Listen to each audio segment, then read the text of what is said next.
Hello, sir.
Ma'am, you're the co-host now. You could Yeah. just check if your screen is fine and audio and video are okay with from your end, ma'am. Yes, ma'am. Yeah.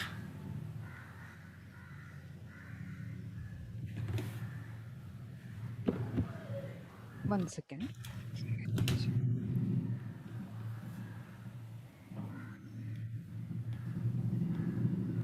Is it in the screen share mode?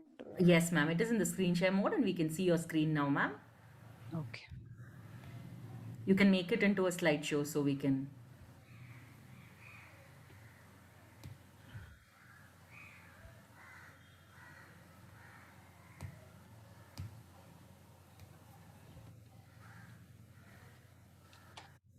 Just a second.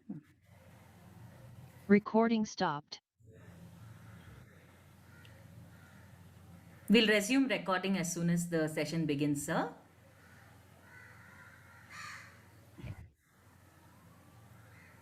It's okay, ma'am? Comfortable? Yeah. Okay, Yes, ma'am. fine. Fine. Media team could stand by for live. We'll begin at 2:30. Miss Rima, are you able to hear us? Yes, ma'am. Can you Okay. hear me? Yes, yes, we can, Rima. We can. Thank you. Thank you.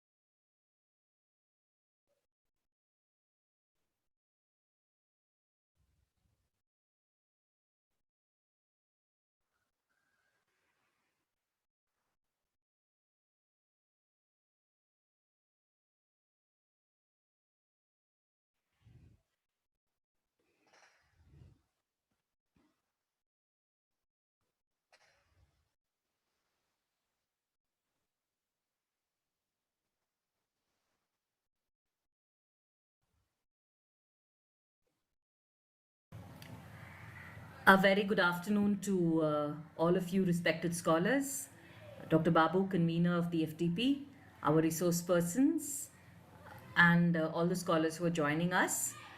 We are on day 7, the final day of our 7-day FTP on data analysis using SPSS for social sciences.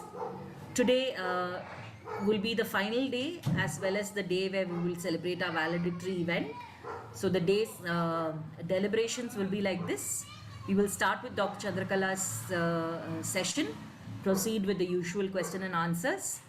After the completion of the session, we will have the formal vote of thanks given, and then we will start the valedictory program. Feedback and other formalities will be completed only after the valedictory program. So we hope that the participants will hold on to their horses and wait for the deliberations to complete before having anxieties of any sort. We hope that the day's proceedings will be smooth enough for us and that the event will find a befitting conclusion. Over to the media team. We are ready to go live.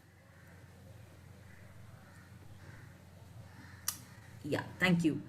Uh, I would like to invite on stage Ms. Rima and Roy from the Department of Media Studies to introduce our guest of the day as well as render the welcome address. Rima, over to you. Thank you, ma'am. Good afternoon to one and all present here. It is with great pleasure I would like to introduce to you Dr. Chandrakala ji. Dr. Chandrakala is a program coordinator and assistant professor at Dayanand Sagar University, Bangalore. She holds a PhD in commerce from Bhadidasan University, Tamil Nadu. She has taken MCom, MPA, MPhil, and cleared UGC NET. With over 16 years of academic experience in accounting and finance domain, she is instrumental in preparing the UGC NAC documentation and an active member at Dayanand Sagar University. She is dedicated and committed professional in coordination of flagship programs, namely BBA and BCom, and adjunct faculty at MBA programs. She has published several research papers in peer-reviewed journals, Scopus Index journals, and UGC care-listed journals. She has also presented several research papers in national and international conferences. She has also been session chair for various international conferences and a resource person for workshop in reputed institutions. She is also a research guide for PhD students. I welcome you, ma'am, to this session. Over to you. Thank you, Rima ma'am. Good afternoon, everyone. At the very outset, I would like to thank St. Paul's College for giving me an opportunity to be as a resource person for the 7-day online faculty development program on data analysis using SPSS with interpretation for social sciences.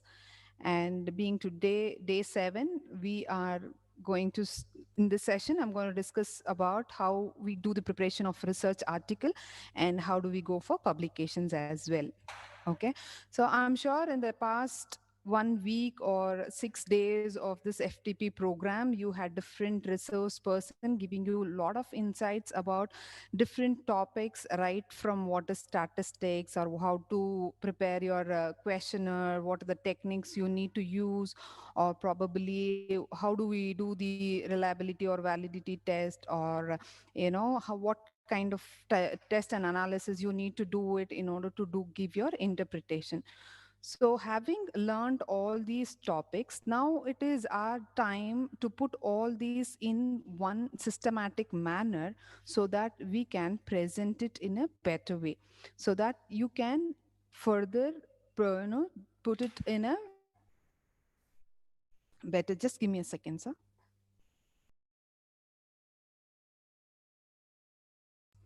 Sorry. So after learning all these concepts over the 7 days, now it's our time to put everything what we have learned it in a better format so that we will be able to publish our work in a good reputed journal. So that is what we are trying to learn in this today's session. And as I see, there are more than 500, 600 participants over the period have been attended this program. So I assume or I understand that there are participants from different fields, maybe academic, or there may be students and research scholars.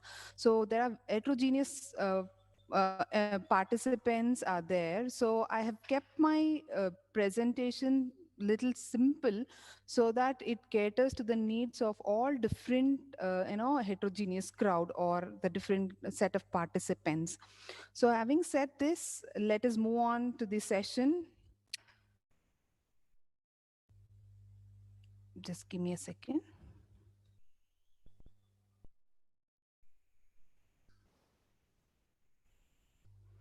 Okay, now what are the key takeaways from this today's session? So what are you going to learn from this session?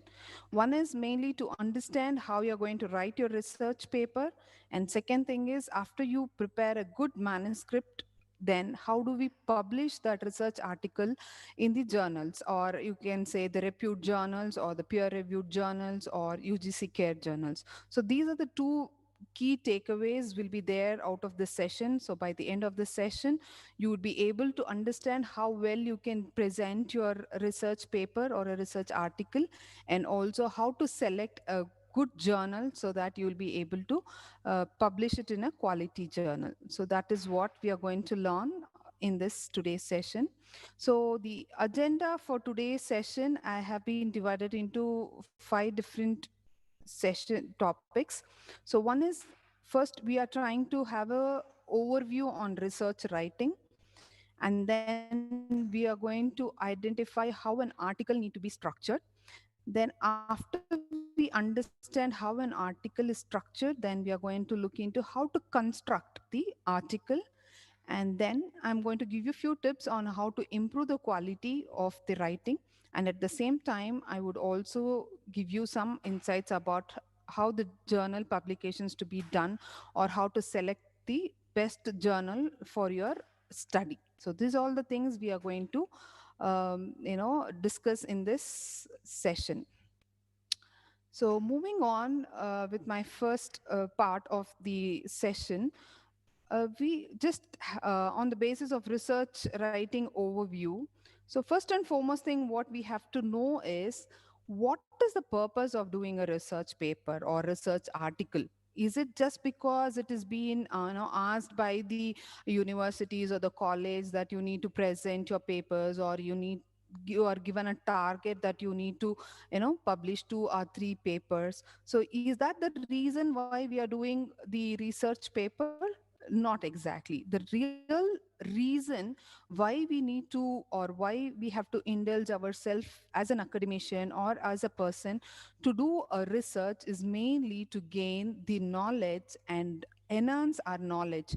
Say if I am in a particular area or a domain, so to enhance my domain, I'm into finance or I'm into marketing as a domain area, so I need to enhance my knowledge is only through when I do my research, or when I try to know from the facts and evidences what exactly the overview, or how the work is being done over the years, and what exactly has been happened. So this will help you to gain more and more knowledge. At the same time, you will be more confident enough also to present the articles in a better way.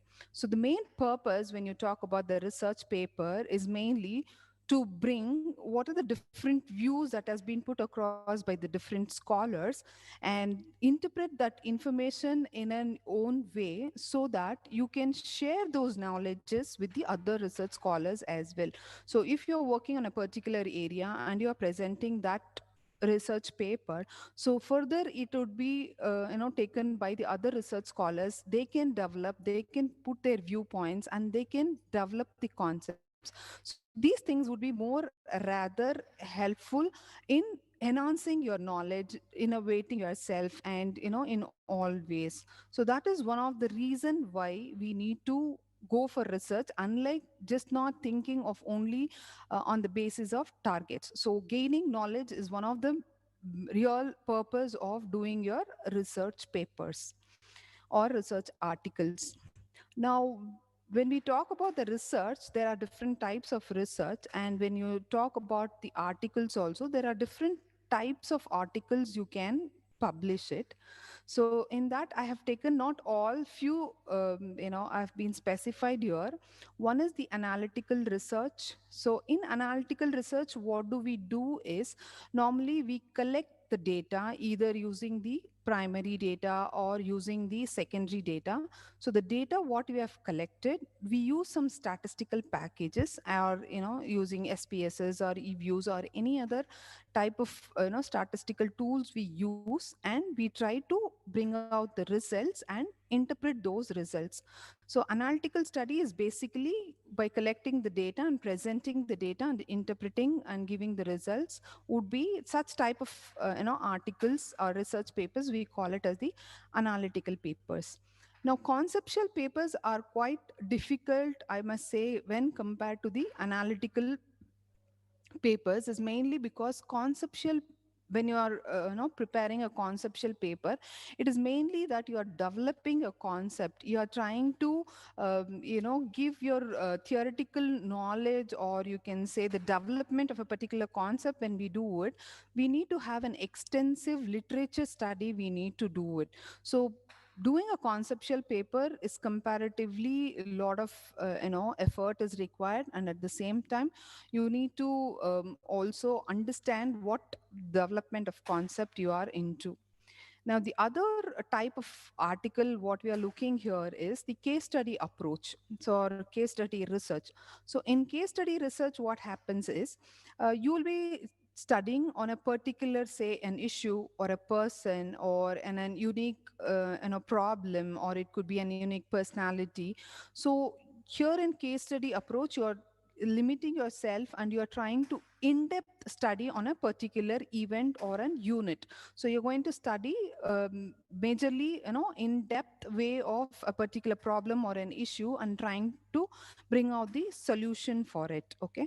So for doing a case study analysis as well, you will need to do the field work and the extensive research work. Only then you will be able to build a case, and you will be able to analyze the case and give the solutions. So these are some of the types of research articles which you can prepare, or you can present it as on the basis of your interest. You can develop these type of research articles. Now, moving on with the few points what we have to remember before we get into writing a research article is few factors or few important points you need to remember when you are going to do a quality research paper. So what are those points here is just when you're doing any research, you're not going on the basis of pages, you're not going on filling up the information. It is just that the information is related, unrelated, you just dump it because it is required, or the number of words has been asked in a particular journal. So you are not just going to give all those information which is related or unrelated. You have to specifically give only the required information in each section. May it be introduction, or it could be in your in the results and discussion section. You are only going to give the information which is required.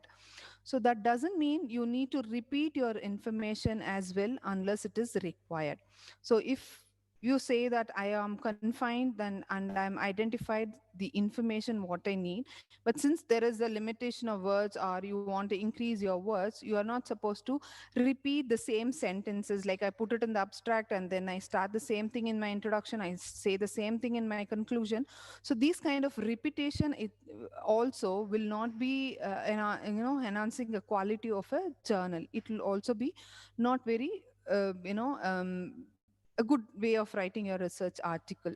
And always you should make sure that you are writing whatever the research article, the methods and the results are relevant. You start with some topic, you give a different methodology, your results are not in sync with your objectives or on your study. So these things you need to take care when you're doing a research article. You're not just doing it a different sections. It is all in a flow is what we need to do it.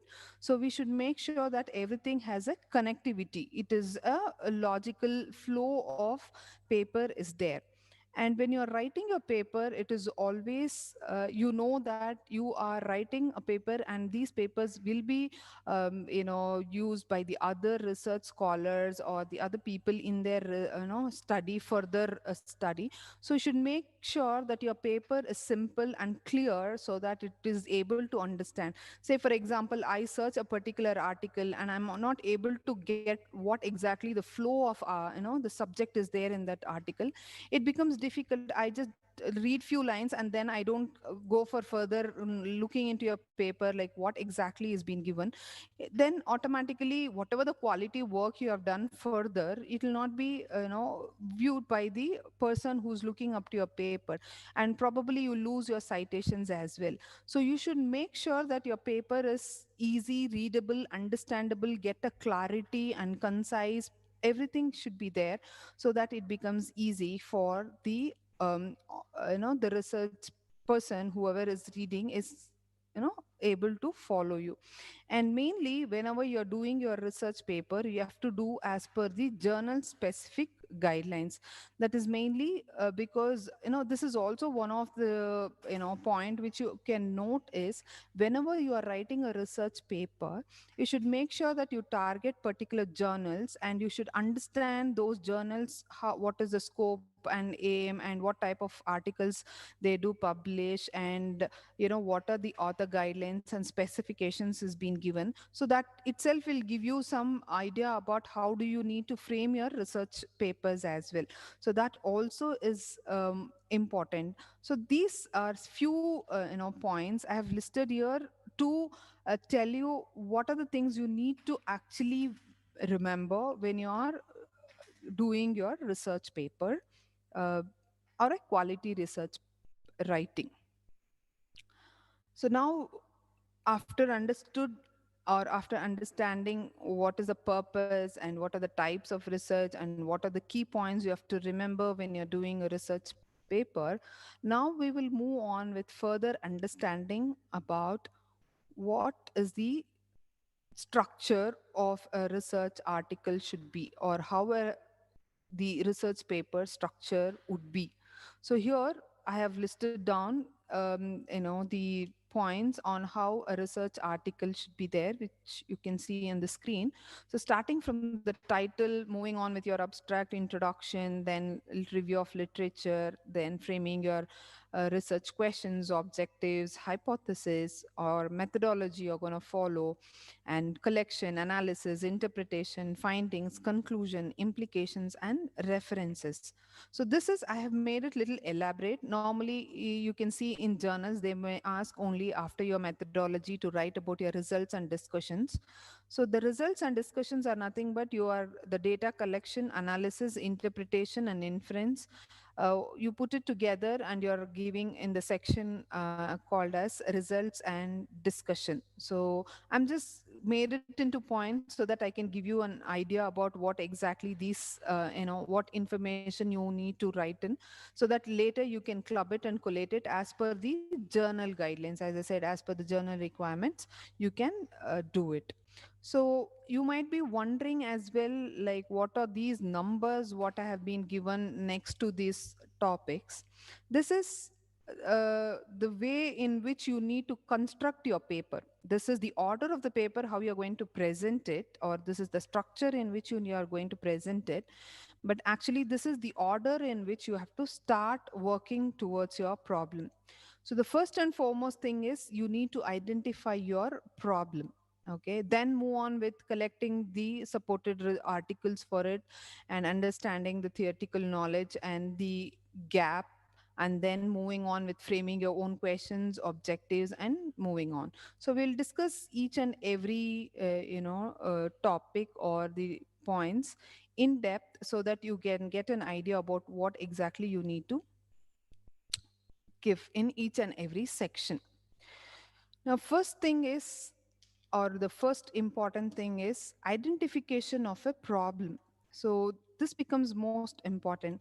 Say, for example, if I talk about the broader area, so a broader area in the sense it could be human resource management, or finance, or marketing, or logistics. So that is your, the broader area.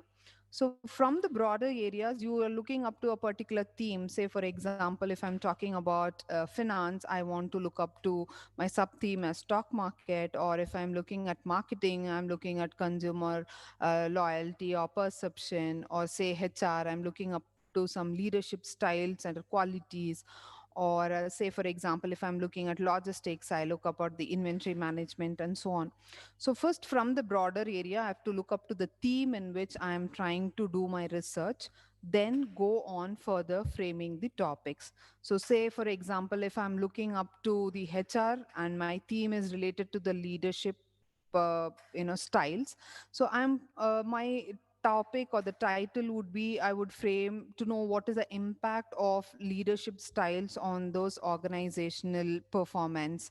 Or in case if I'm looking up to stock market, then I'm trying to analyze what is the trading behavior of the investors, something like that. So identification of a problem becomes more important. It is the first step, or you can say it gives you a direction in which mode you need to go further. So that becomes more important one to analyze.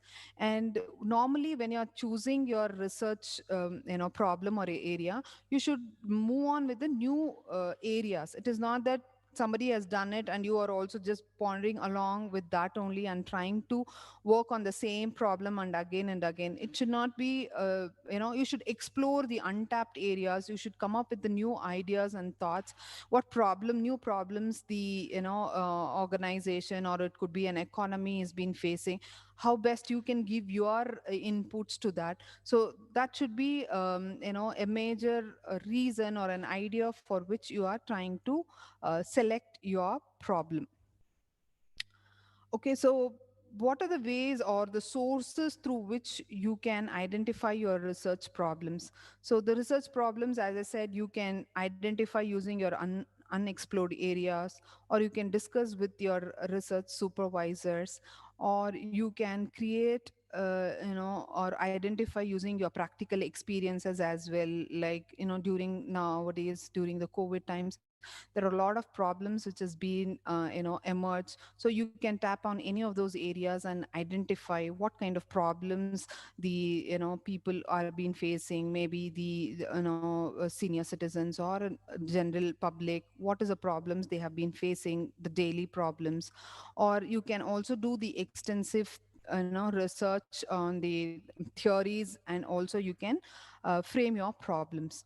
So these are some of the ways in which you can, first thing is you have to fix your area in which you want to make a study. Then in that you have to select your themes, and then you should further go on studying about your problem, or you can fix the problem. So once you have identified that this is a problem I'm going to address related to the marketing, or to the HR, or the other domain areas. So the next part, or the next step, what you are going to do is you are going to study the literature, or the earlier study what has been made. You are trying to know what has happened in the future, and what are the concepts they have been studied, so that you will be able to identify the gaps in it. So a literature review is nothing but it is a critical summary of all the published works on a particular topic. So you are trying to not just download the papers and you're just putting up in your articles, or you're collecting the articles. It is not just doing that process. You are trying to understand on the particular area or domain or a topic, what are the earlier research has been done, what was the author's thing he was been addressing, what problem he has been identified, how did he analyze that particular issue, or what was the gap that was there in their existing literature. So all these things you need to identify it, so that it becomes easy. So let me explain you with a better example. So say for example, I looking up on a particular research topic. I want to explore or know about what extent the macroeconomic variables are having an influence on the movement of oil prices. As we know, in the recent past there is a lot of changes in the oil prices, and how does it has an effect on the macroeconomic variables. So this is my now problem what I have stated, and I want to study or to know to what extent there is an influence of these variables on the movement of oil prices. So that is my topic, or I might say the problem what I'm trying to analyze. Now how I'm going to search the articles is mainly using the keywords. So the keywords is very important, because whenever I'm going to search my articles, I'm going to give the keywords, and the related articles I'm going to download it.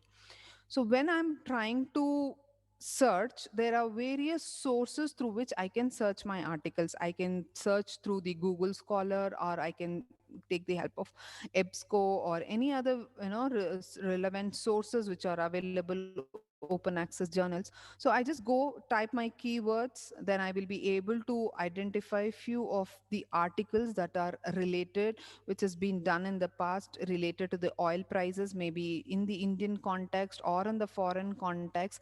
Many different types of variables they would have been taken for their study, and so all those related papers I would be able to understand, or I will be able to get it through these sources when I try. Then after I identify, or I am able to get the different set of research articles downloaded, second step what I have to do here is I have to check, or I have to evaluate all those sources through which I have downloaded my articles. Does that article address all these questions, or all these things, or any of these things have been addressed in those papers? So if these things are addressed, it means that I would be able to get a better idea about things which has been happened in the past. So the questions are would be like whether the what question or the problem the author is addressing, or what are the key concepts he has been addressed, or whether there is any new theory or the model he has been developed, or maybe he can identify what are the strength and weaknesses of the paper. So by doing an evaluation of your select articles, it becomes easy to know, as I said in the beginning, you need to take what is relevant for your study. There may be, by using the keywords, there are different set of papers you may receive it. Some where you can address all these questions, some may not be giving you right information. So you need to evaluate, and you have to select all the required sources. So one of the way in which you can identify or you can evaluate is by seeing the site score. So in case if you find out that there are many times an article is being cited in the Google Scholar, so that means this high citation means that article is very influential in your field, so that you should certainly be including it in your literature review. So higher the citation, it means the article is being more influential. So that is one way you can identify, or you can include your article in your literature review. So whenever you're doing your literature review, it is not that you are just copying, I mean you're downloading and you're just copying whatever is being mentioned by the author. You're critically reviewing those papers. So you need to read, understand, and you have to make your own notes, or you have to write it in your own words, so that you can avoid the plagiarism as well. And also you will be able to understand how to connect with the papers. Like you will have 10 different authors addressing few different problems, so which are related, and you can make a group, or you can make it into subsections. So for all this, it will be very helpful if you start as you read, you start begin writing it in your own words, so that becomes more important in your literature survey. Then after this, what is the next step? What we are going to do is we are going to step 3 is identifying the themes, debates, and gaps. That is mainly, like as I said, when we are having a different literature articles you have downloaded, and we have been identifying different authors addressing a particular point in their different views. So you can identify in that what kind of trend and patterns that has been over the years it has been changing. There may be sometimes some factors would be influential, sometimes those factors may not be influential. There may be some other factors which have been made more effect or influence on that particular variable. So there are various over the period there may be a lot of changes in the trends or the patterns. So you should be able to identify those trends or the themes, or especially the gaps. This will be helping you to further study or further enhance your study. So giving an example, say for example, my research or my problem was to identify what was the impact of macroeconomic variables on the movement of oil prices. So I am finding out after doing an extensive literature survey, I have been identified that there are very limited research, papers related to oil price variation during COVID times. If I am specifically looking up to knowing the fluctuations that has been happened during the, COVID times, I'm just identifying that there is very limited research work. So I'm trying to put an effort to know what kind of effect or impact was there during this time period, so that it would be helpful for the maybe for the organization, or it may be for the government, in order to take the better solutions for it. So I'm trying to say here, to study this as an effort, we should which will add value to academic literature and to research fraternity, which addresses the fluctuation of oil prices during the COVID times. So this is how I have identified my research gap, by doing my extensive literature study. So now, the next step, what we are trying to understand here is, now I have made my notes, I have identified the gap. Now, what is the way in which I have to present it in my research article? I have taken notes, I have downloaded different papers, I have understood each and every papers, what is a critical review is there. Now, how should I present it in my research paper? So there are two different ways in which you can, present your research paper, your literature review. One is on the basis of chronological order, and the other one is on the basis of thematic order. So what is chronological order, or what is thematic order is, so when you talk about the chronological order, it is nothing but you are arranging all the articles on the basis of the timeline. So I'm starting with the earlier period, like 2010, 11, 12, 13, 14, 15. So I'm just going on that order, so that we call it as the chronological order. But it is not that, it is just like you're, aligning or ordering in one, on the base of timeline, but it should be giving you some, over the period, how the development has been occurred. So from 2010 to 2020, whatever the papers I've analyzed, how the trend has been changed, or what are the themes they could overcome, or how the turning points would be there during which year to which year, what was the major changes that has been happened. So all those things you can identify, or you can present it when you're doing it in the chronological order.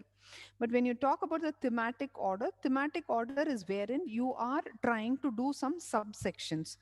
So you're doing the main idea is to understand the fluctuations of oil prices on different variables.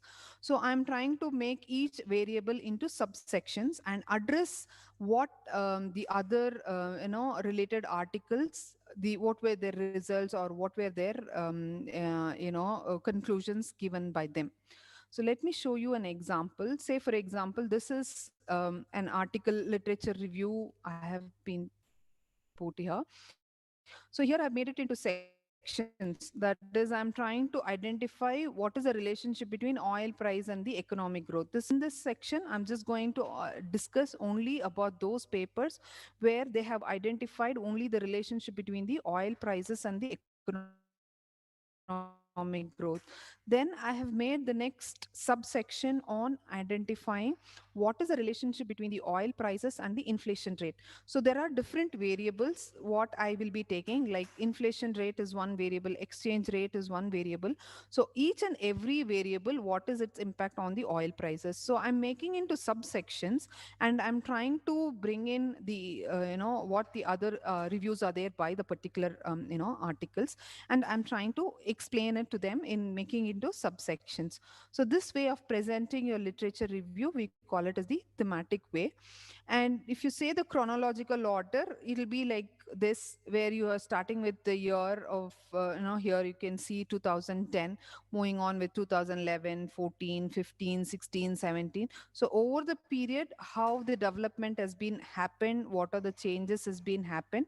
So you can present it in this way as well. Okay. So this is one of the ways in which you can present your literature review. Okay, so moving on with the literature review, in the last after you finish writing your literature review, you are just going to give the final paragraph on identifying the research gap. So as I said in the previous example, so after reviewing the related studies over a period, you have been identified that in a particular country, they have not much done this analysis. So you are trying, this paper is trying to address that particular issue. So that is how you are going to write your research gap. Okay, so moving on, after identifying now your research gap, we also, this is also one important thing which you have to remember when you are writing your literature review. So if you are citing an article of an individual author, then you are writing the author's last name and with the year. Same way, if the work is being done by more than or I mean two authors, you are writing the author's name and their year. And in case if there are more than 3 to 5 authors, then you need not write every individual author's name. You can just mention the word et al. Et al means and others. Not only he and others, there are people who have supported in writing this article. So if you see in the previous example, you can see they have mentioned individual papers, their only names have been given. If there are 2 or 3 authors, they have mentioned it as et al, or if it is only 2 authors, 2 authors name has been written along with the year. So this is how you need to write your review of literature, and finally write your research gap. Now, I have identified the gap. I have been known which are the variables I have to take for my study. There are, many variables are there. So I am going to select few variables, and those variables I am going to study its effect. So I have framed a model here, so taking the oil prices and its effect on the macroeconomic variables. So this is a model or a framework I have been defined. So the thing is, now I'm trying to identify each and every individual, variable, the macroeconomic variable, how it's have an impact on the fluctuations of oil prices in the stock market. Say it could be GDP or exchange rate, or it could be the consumer price index or export. So how is this effect on the due to the fluctuations of the oil price? So this is the model I have been created. So after creating my model, now the next step is I have to frame my research questions. So there are many things I can study, but I may not be going on studying all different things in my article. So I am going to limit it to my research questions. I am trying to only study here, for example, what is the relationship between the select macroeconomic variables and oil price? Or the my next question is, to what extent the select macroeconomic variables have an influence on the movement of oil price? So we are now defining these research questions, though we can do lot many things, like identifying the volatility, or it could be understanding the forecasting. So many things we can do, but here in my research article, I am only defining my questions to understand only what is the relationship between these variables. Does exist a relationship between them? And also I'm trying to identify to what extent these variables have an influence on this movement of oil price. So this is my questions, or to which I have been framed.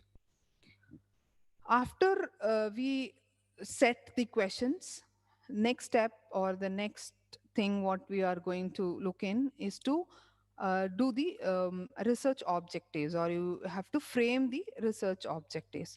So my objective here is, one is to analyze the relationship between the variables, and the second one is I'm trying to identify what is the impact or what is the influence of these select macroeconomic variables on the oil price.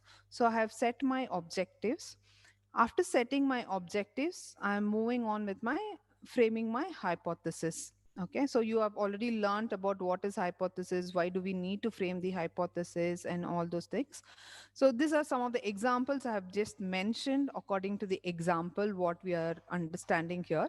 So the hypothesis, first hypothesis is my to understand, is there any significant relationship between the macroeconomic variables and oil prices? So is there any relationship between them? That is my first. Second, I'm trying to identify, is there any significant influence on the exchange rate on oil prices? So individually here, I'm trying to identify whether this particular economic variable has a significant influence on the oil prices, whether the exchange rate has, or the whether the inflation rate has, or the interest rate, or the unemployment rate, or the overall the Sensex index, whether it has a significant influence. So I have been framed the hypothesis, so I'll be trying to use my methodology in order to identify whether I'm able to prove this hypothesis or not.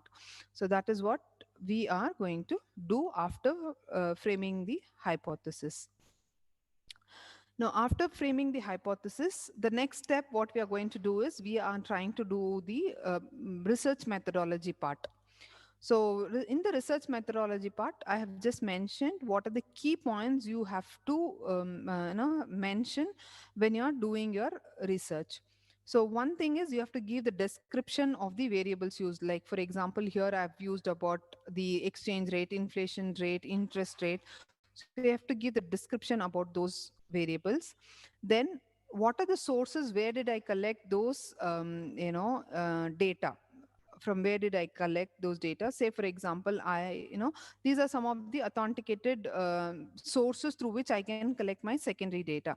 So using any of this, maybe I've used the Bombay Stock Exchange or the National Stock Exchange or the Bloomberg database through which I have been taken up my data for my research. So you should also be careful that you should not go for the unauthorized, or you can say the not unauthenticated sources for doing your collection of your data. So that would not give you a better results. Like you take your results in Yahoo Finance, or you are doing it in some other portals, it would not be helpful. So hence you should, whenever you're taking the secondary sources, you need to take it from the reliable sources only then you would be able to get your results better. And also you should mention about your frequency of the data, whether you have taken the daily data, weekly data, or monthly data, or quarterly data, what type of data you have been taken, and what is the time period, whether you're doing the research of the data collected is of past 2 years or 3 years or 5 years, or it is on the basis of some months. So all those things you need to identify it. And then you also have to specify which model you have been using in order to test these data. For example, for studying the relationship, I'm using the correlation analysis, or to study the impact or the influence, I'm going to use the regression analysis. So those things you need to specify it when you are writing your methodology, which is more important. In case if you're doing your research on the basis of questionnaire based research you are going, then in that you are going to give your description of the variables. Then again you're going to talk about the sampling methods. How did you determine the sample size, how did you collect the data, or what is the area or the region you have been collected the data, and what is the tool you have been used. So all these information you have to present it in your research methodology section. Okay, that is what these things are important and more looked upon into. So now I think this analysis and interpretation is something I'm not going to touch more upon, because this is what you have been learned from past 1 week, how to do the analysis and how to do the interpretation, how the interpretation has to be written, and so on. So on that basis, analysis and interpretation is very important for any the data, whatever the results output is there, you need to give your interpretation on identifying. Say for example, if I've done a correlation analysis, I'm trying to tell what kind of relationship they had, whether there was a relationship, whether there was no relationship, whether there was a positive relationship or a negative relationship, so that you can discuss upon and give your interpretation finally. So findings and implications, again, findings and implications here is like whatever you have been identified in your data analysis. As I said earlier itself, I've just break down into sections, but normally when you do your research article or in your research paper, we just mention it as a results and discussion. So you are going to write all those findings, what you have identified, what is the impact or what is the influence, everything you are going to specify or mention in that section. So findings should be related to your objectives of the study. So what exactly you had, your objectives you had set, whether uh, your methodology and study is being able to relate it with that. So that should be checked upon, and you should give your suggestions and implications provided on the findings of the study. So we should not give any generalized statements here. In that means that, in general, what your study you have done it, what is your results, only those results you need to put in your paper or write in your paper. You cannot just generalize and say that, in general these things would happen or these things can be happen. So those kind of generalized statements you are not supposed to give. You are only going to give the findings related to what you have found in your study.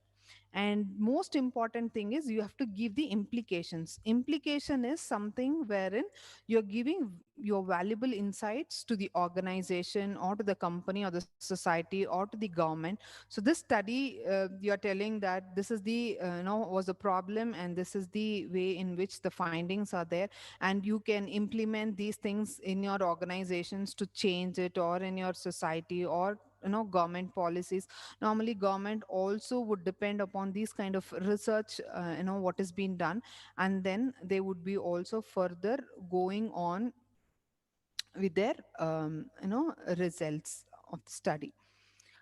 Then moving on, finally we are going to conclude our entire paper. What is that we have done it? So you're going to sum up your findings, then highlight your significance of the outcome of your study, and discuss the limitations of your study, and indicate your future scope of research. So in my example, I could say for example, I have done only for a period of 1 year or a period of 10 months. So my limitation was only for a period of 10 months. So I can just say that, for the further, if any researcher that is there, he can study for further more years and he can come up with his conclusion, or any other limitations of their study. It should be mentioned in the in the study, and we should indicate what is the further scope of research, so that it will be helpful for the other researchers to further take up your study and further do the research in that particular area. So this is what we are have to write it in our conclusion part. Now moving on, now we have done with our paper, we have prepared, we have set our problem, we had identified the question, research question, and what model we have framed, and what is the hypothesis and everything. So this reference style, or when we do our literature review itself, we should keep maintaining our references as well. That is, the references from which paper or article you're going to cite it, those references should also be simultaneously done it, but we are putting up in the end of our research paper. So under the reference style or citation style, you have different types of styles are there. One is MLA, APA, or Chicago. Normally, we in the social sciences, we do follow the APA format. So how does the APA format is? I'll just show you. So Normally, whenever you put your references, you are putting up in the alphabetical order. So that you have to remember, you cannot put on any chronological order of paper you have studied or you have written it in your in your literature review or so on. You have to write it in the alphabetical order.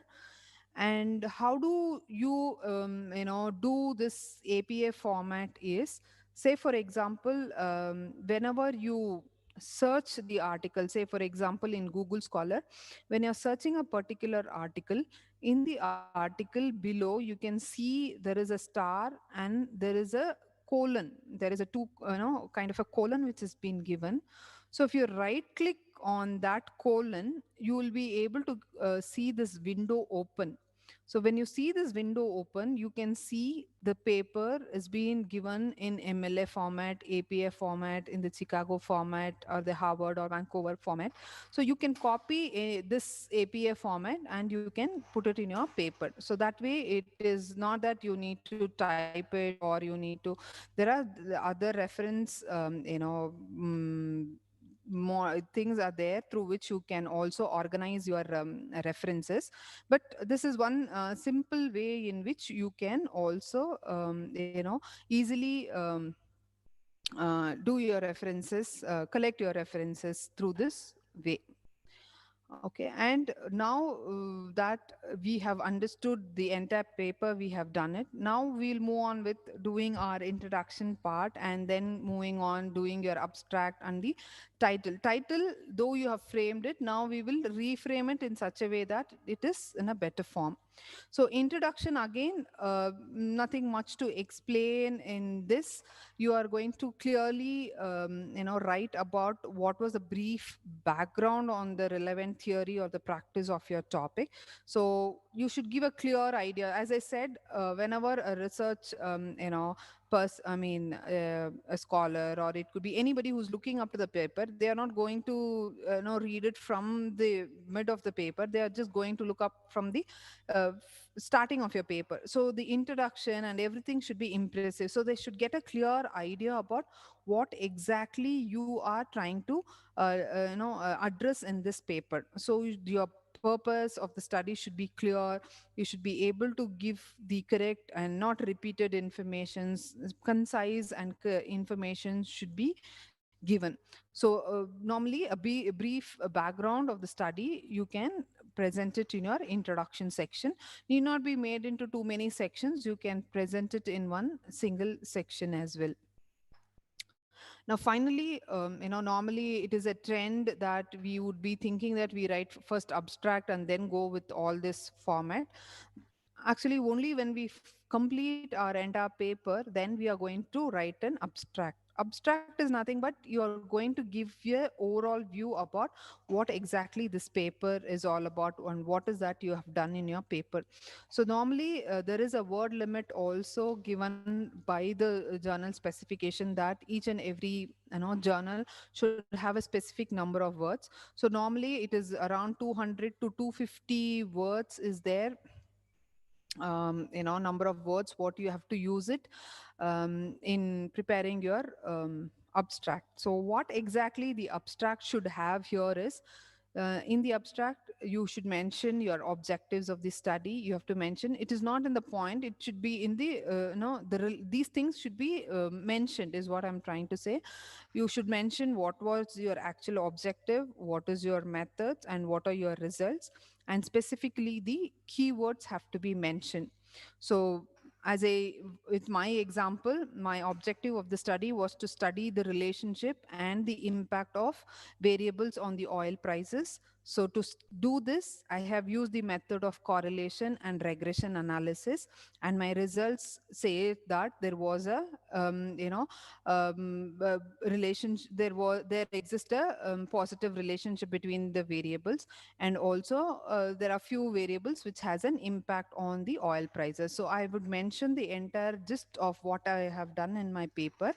And presenting the keywords or writing the keywords is also very important, is mainly because whenever you publish your article and you are putting up in any of the databases like Google Scholar or in EBSCO or anywhere, whenever the other researcher, when they try to, search the articles, they would put the keywords, and if your keywords are strong and it is relatable, then automatically your paper will be popped up. Otherwise, you would have done an extensive good study, but yet not presenting it in a better form, or not understanding the importance and the relevance of certain things, you miss. So automatically what happens is, your papers may not be identified. So if your papers are not being identified, then you will not be getting citations for those papers, though your work is good and you have done an extensive study as well, so you will not be notified. So that is also one of the reason wherein you have to mention the keywords. So JLE course is not, it's like an optional. Not all journals would request for. So, but there are some of the journals. So it is specifically the area in which you have done it. So there are some codes and the numbers which would be given. So if you search you in the website, I mean in the in Google, you will be able to get the list, and you can identify through your keywords what is your area, and you can um, put your JLE codes as well.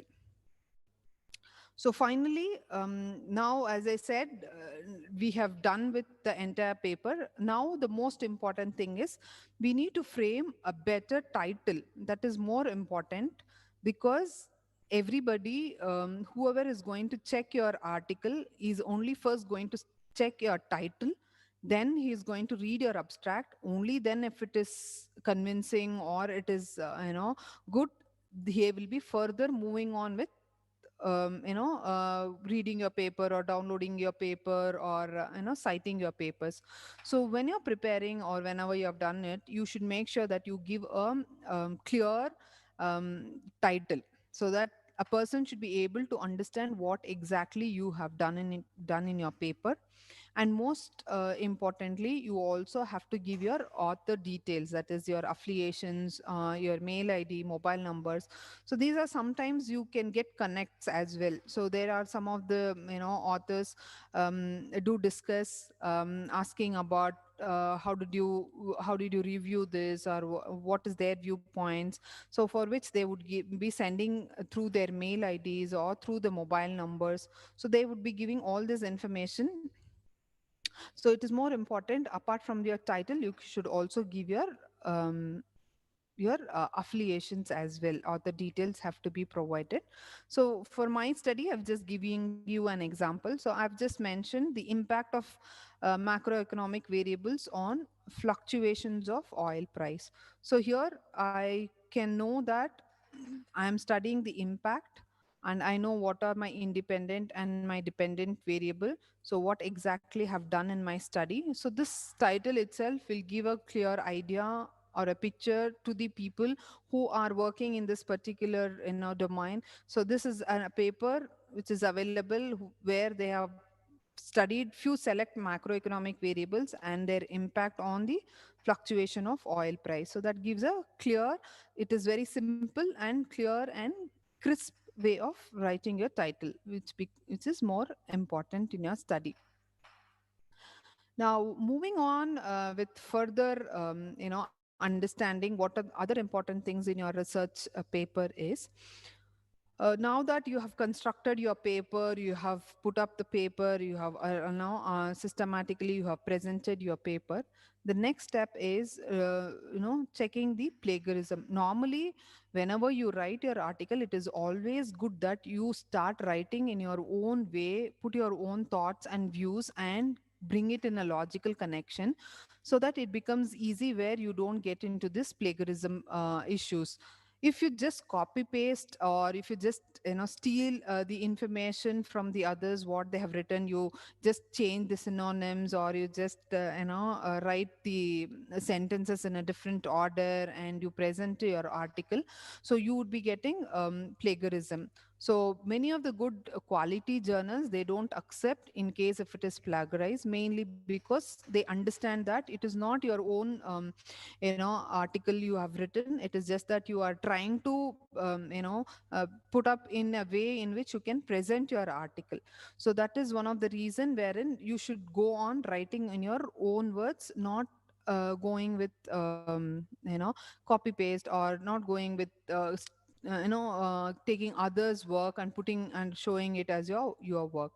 But there are some softwares which are available through which you can also check your plagiarisms. So one such software is your Turnitin software, which you can use it.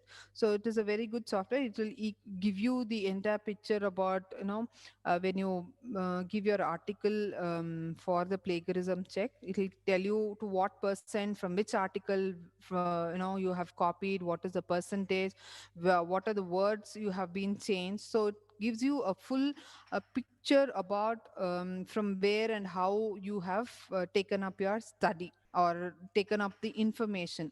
So that is one thing which is not the correct way of doing things.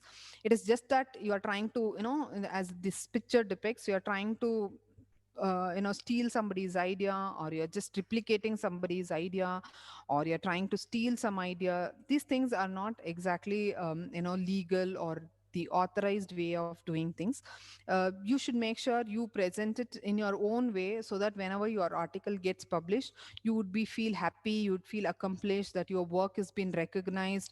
And when it has been cited by people, you would be really happy that your papers are being identified by the others, and they are also able to able to cite your papers. That is more important in your when you're writing your research article, than going on stealing informations or the ideas from the others.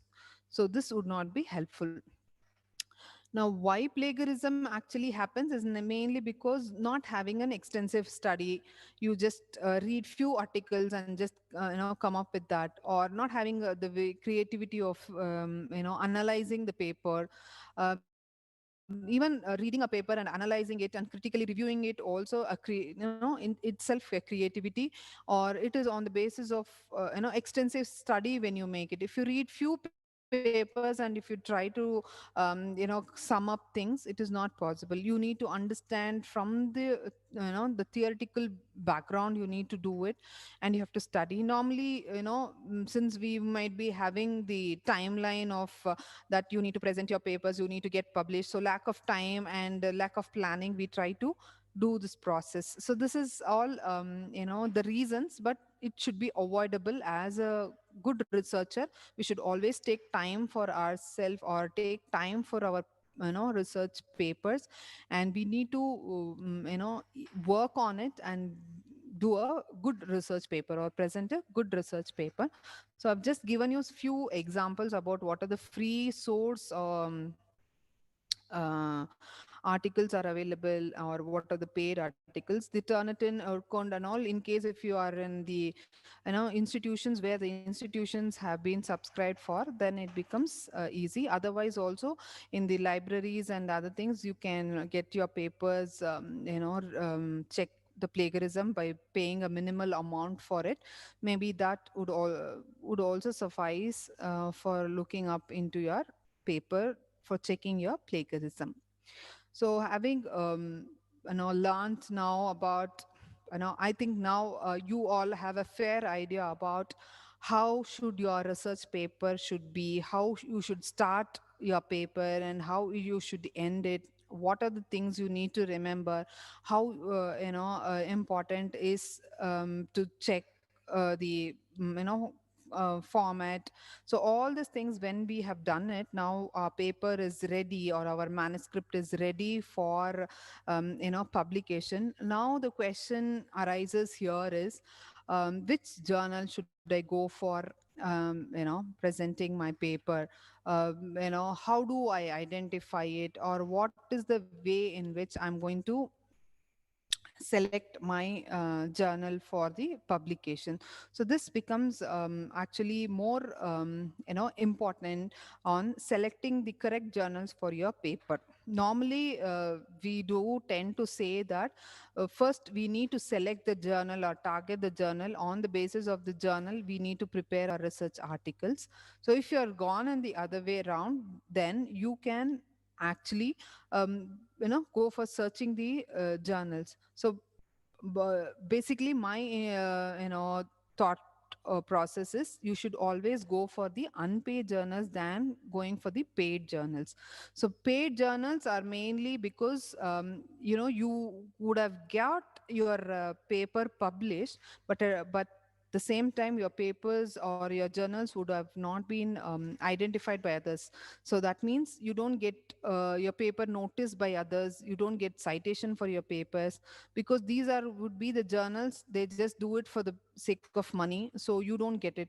So normally you have to check, first and foremost thing is whether these journals are indexed in any of these, so whether the journal indexing is being done. Okay, if it is not there, then it is not a good standard journal, because for the journals also there are certain guidelines which they need to follow, only then the journal indexing would also be done. So choosing a journal becomes more appropriate, or you can say most important for a researcher. So normally you have to select a journal which is a standard, where there is a high quality requirement, and your manuscript should match with the scope of the journal. As I said, normally we target through the journal. Other way around also, you can put your manuscript, and you can go for selecting the journals as well. I'll just show you how do you do the process of selection. Now, these are the major journals, everybody would look for, either in Scopus or in, ABDC journals or Web of Science, EBSCO or UGC Careless. These are some of the journals which are maintain their standards in their way of quality papers presentation. So one should have to target to such kind of journals, so that you can, your good articles have been presented in such kind of journals. And most importantly, you should submit your manuscripts only in the journal websites. Normally you are not only in paid journals. What happens is they would be asking you to send the journals in the in mail to them, or through WhatsApp and other way around. So those are not the authenticated journals, they are just the journals in the name. They have just doing it for the purpose of getting their money. So they do this process. So normally whenever you're submitting a manuscript, if you have chosen any journal, I'll just show you how to choose the journal, or what are the ways in choosing the journal. Say for example, I've chosen a journal, then I have to get into the journal, register in that journal through my login ID and my password, and then I will be going on further, going uploading my manuscript. Otherwise, if you submit it in other way around, it is maybe it could be a cloned journal, or it could be another way of predatory journals, which is not exactly the right way of submitting your articles. Okay, so I will just tell you how to select these journals. So, where all you can do your publication of your research work. So, you can do it in your book chapters, or any of the national or the international journals, or you can do it in the conference proceedings, or in the research reports. Like if you are doing your theses and other things, in the reports, you can do it. So, uh, if we are doing it in your book chapters. So the book chapters are one which will be having an ISBN number. So ISBN number is nothing but the international standard book number, for which you will be given for the books or the conference proceedings, or if you're preparing in form of reports. So this ISBN number should be there. If this number is not there, then that means it is not a proper proceeding, or it could be not a authenticated one. And for the other journals, like national and international journals, you will be having the ISSN number, that is the International Standard Serial Number. So this is an 8-digit code. And again, you can see in the ISSN, you have two different types. One is using the print ISSN, and the other one is electronic ESSN, I mean ISSN.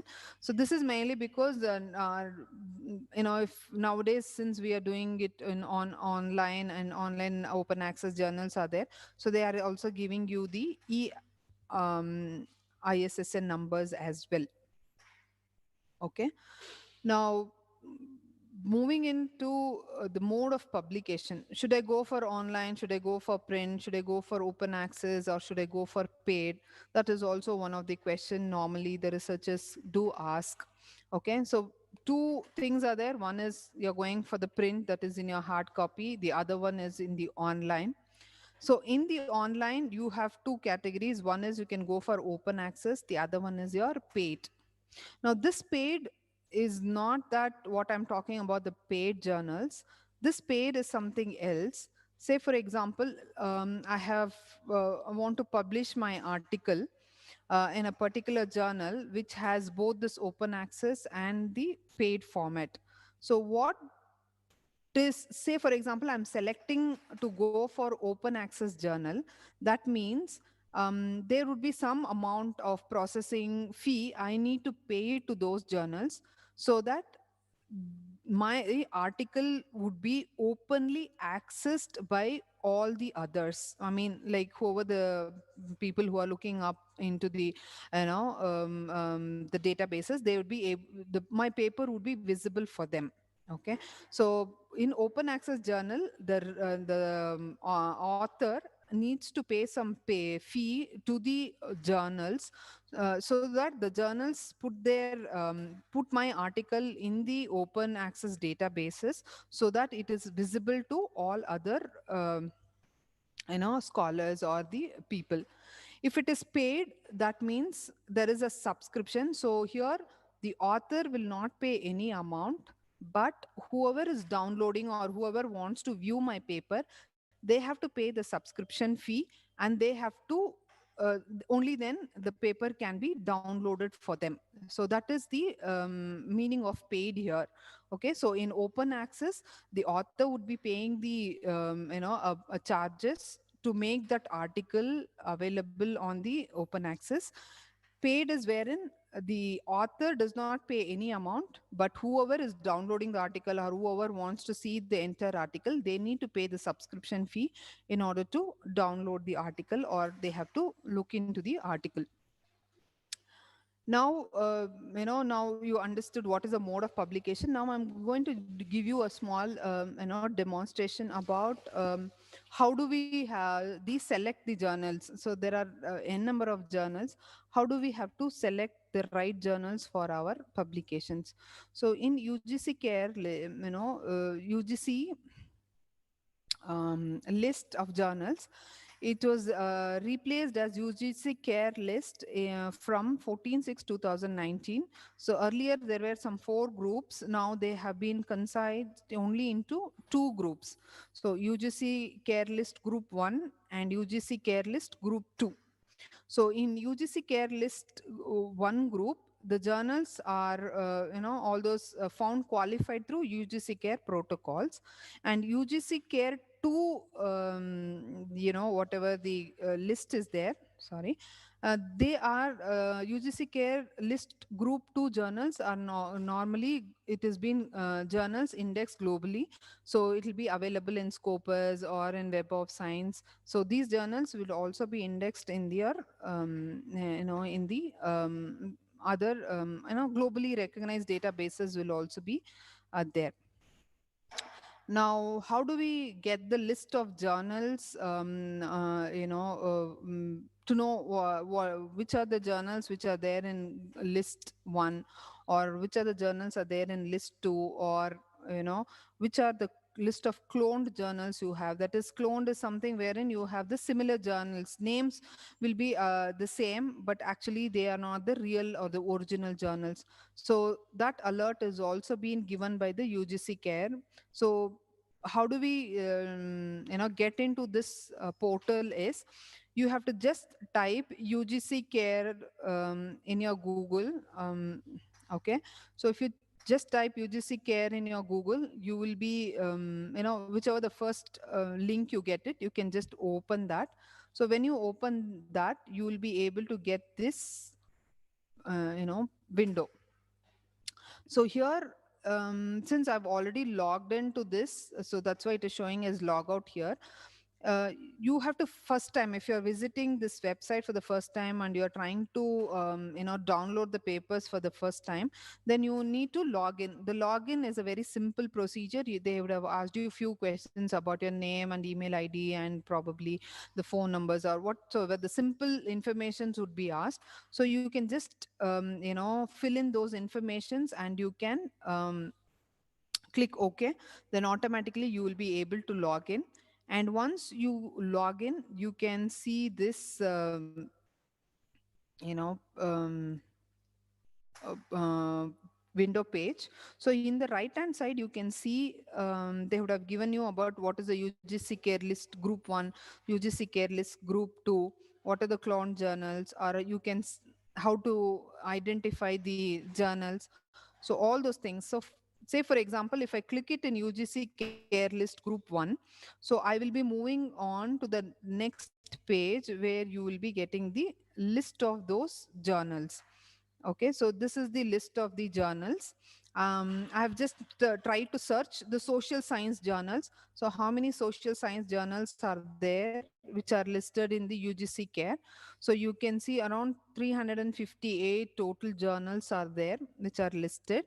Okay, and you can also see here the information about the journal is being given, who's the publisher of the journal is being given, then what is their ISSN number is given, what is their EISSN number is being given, and what is the action that is on the journal after it has met some standards. So it is now upgraded, or it is indexed in Scopus.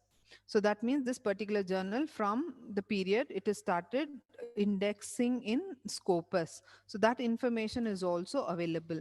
And also some of the journals which have been discontinued, so that information is also available. So if you open this, you will be able to know which are the journals which are discontinued, which are the journals still it is there in the process, and which are being indexed or into the next level. All these informations can be identified if you go through this UGC care list. You have to just click on this list of group 1 or list of group 2. You will be moved on to this page, and in that there are a lot of search areas are there. You can particularly select what type of journals you want it, and you can do it. Now say for example, I want to put my paper in say for example, I have a law paper. So there is a journal title Army Institute of Law Journal. So first what I have to do is I have to view this. So when you view this, you will be able to another window will be open, and in that window it will be giving the specification of all details about the journal, what is the scope, what is the aim, whether it is what is the review time, or it could be what is the other details required, whether it is unpaid, paid, whether it's available in the open access or not. So all the informations you can view the in this journal. So from after you select this journal, then you have to log into this journal, and then there you should upload your manuscript. You're not directly going on the other general websites and you're going to load it. You can go through this process so that it will be authenticated for you that this particular journal is through the correct source. You are able to identify the journal, and also at the same time you are able to log into the current journal and submit your manuscript. So that is one of the ways. So same way you can search your Scopus journals and ABDC journals as well. So if time permits, I will just show you practically opening the Scholar, because the list is too high that I don't want to download it. And there are different areas through which the journals are there. So all these journals I don't want to actually download it. So I will just show you practically how to search the Scopus journals, or how to select the ABDC journals. In ABDC journals, how do you select the category journals, all those things. So I'll just show you once I complete the entire presentation. So this is just an example. I've just taken up the simple one of UGC care list 1 and 2. Okay, so important note here is you need to make sure that you should be aware of this clone journals. As I said, it'll be the replica of those journals, and you might would have seen there that particular journal, and you later sometimes you may get some mails, so you feel that it is the same journal, and you just send your manuscripts to those on their Google, I mean, through their mails, and later you identify that it was a clone journal. So it is better you avoid, and you do not go get prey to these kind of journals. It is better you go through the proper channel, so that your manuscript is all you are free enough to know that you are being gone for a correct journal.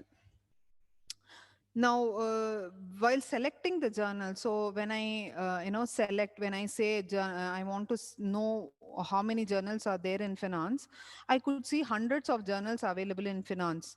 So in all these journals, again, I don't know which one to select, which is the best one to select. There are so many journals available, all are related to my domain area of finance. So how do I select the journals?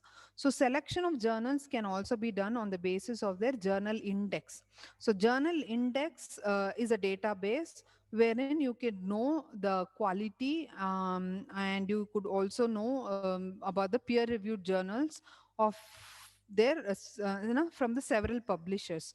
So it is nothing but it is like an index, or you can say a ranking kind of thing, which has been given for those journals, so that you would be able to understand by the ranking of the journals which journal is good or which journal is better. So to get the journal indexed, it is not that you saw in the previous example that one particular journal has been now indexed in Scopus. It was earlier in the UGC care list 1 or so. Now it has been indexed. Now how did they get indexed is mainly because they have been presenting good quality papers. There are a lot of citations they have been receiving, so that particular journal, they can further increase their quality of the journal by giving the journal higher indexation.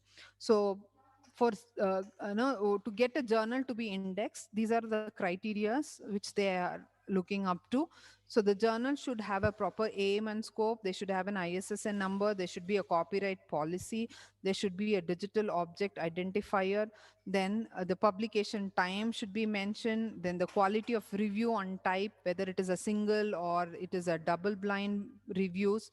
So double blind reviews is wherein whenever you are submitting your article, the article will be further reviewed by the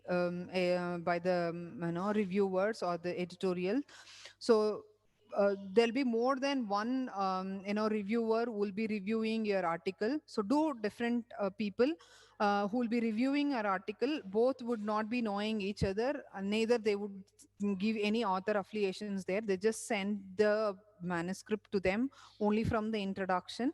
So they will try to get the review points to different people, what is their viewpoints, so that they can enhance more quality of their review. So that type of peer reviewed journals are good, so that maybe the first time or the second time your papers may not be get published, but with the help of the review, it would be more helpful for you to understand what are the lacunas you have, what are the areas in which you're not what is the reason why it is not getting published, what are the areas in which you need to work. So these are some important things which you would be able to understand when they give you your review process. So there are various indexing databases are available through which they give you the indexes for the journals. So science index, citation index is there, Scopus index is there, emerging source citation index is there, EBSCO is there. So many indexing journals are indexing databases are available through which you can identify that particular journal about um, the indexing. So this is an example I've just put upon what are the various types of journal indexes are there. The country ranking, it is for the Scopus journals. Then Thomson Reuters. So many other journals are there. Now, um, how do we identify which is free or which is the unpaid journals, or in the Scopus, or how to go on publishing in the science index journals, or okay, so or peer review journal. So how do we select it? So whenever you go to the particular journal, if time permits, I will just show you in the journal only author guidelines and other things, they would be specifically mentioned. So there is no publication fee for it. This is the timeline it will be taken. So all the informations will be given in that particular journal itself. So before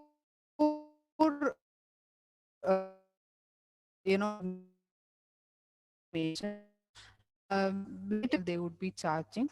So it is better you go through the entire journal, go through the entire topic on the entire content of the journal, see which are the journals which are free journals, and then accordingly you can send your manuscripts.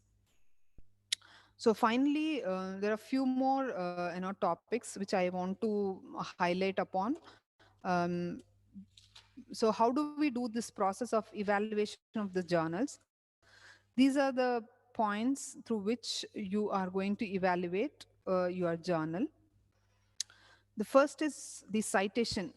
So, what exactly you mean by citation is nothing but citation is you are referring the work done by individuals to support your research. Like, for my study, I'm just picking up the other, authors' work, and I'm citing in my article. I'm putting it in my reference, section, and that article is being published.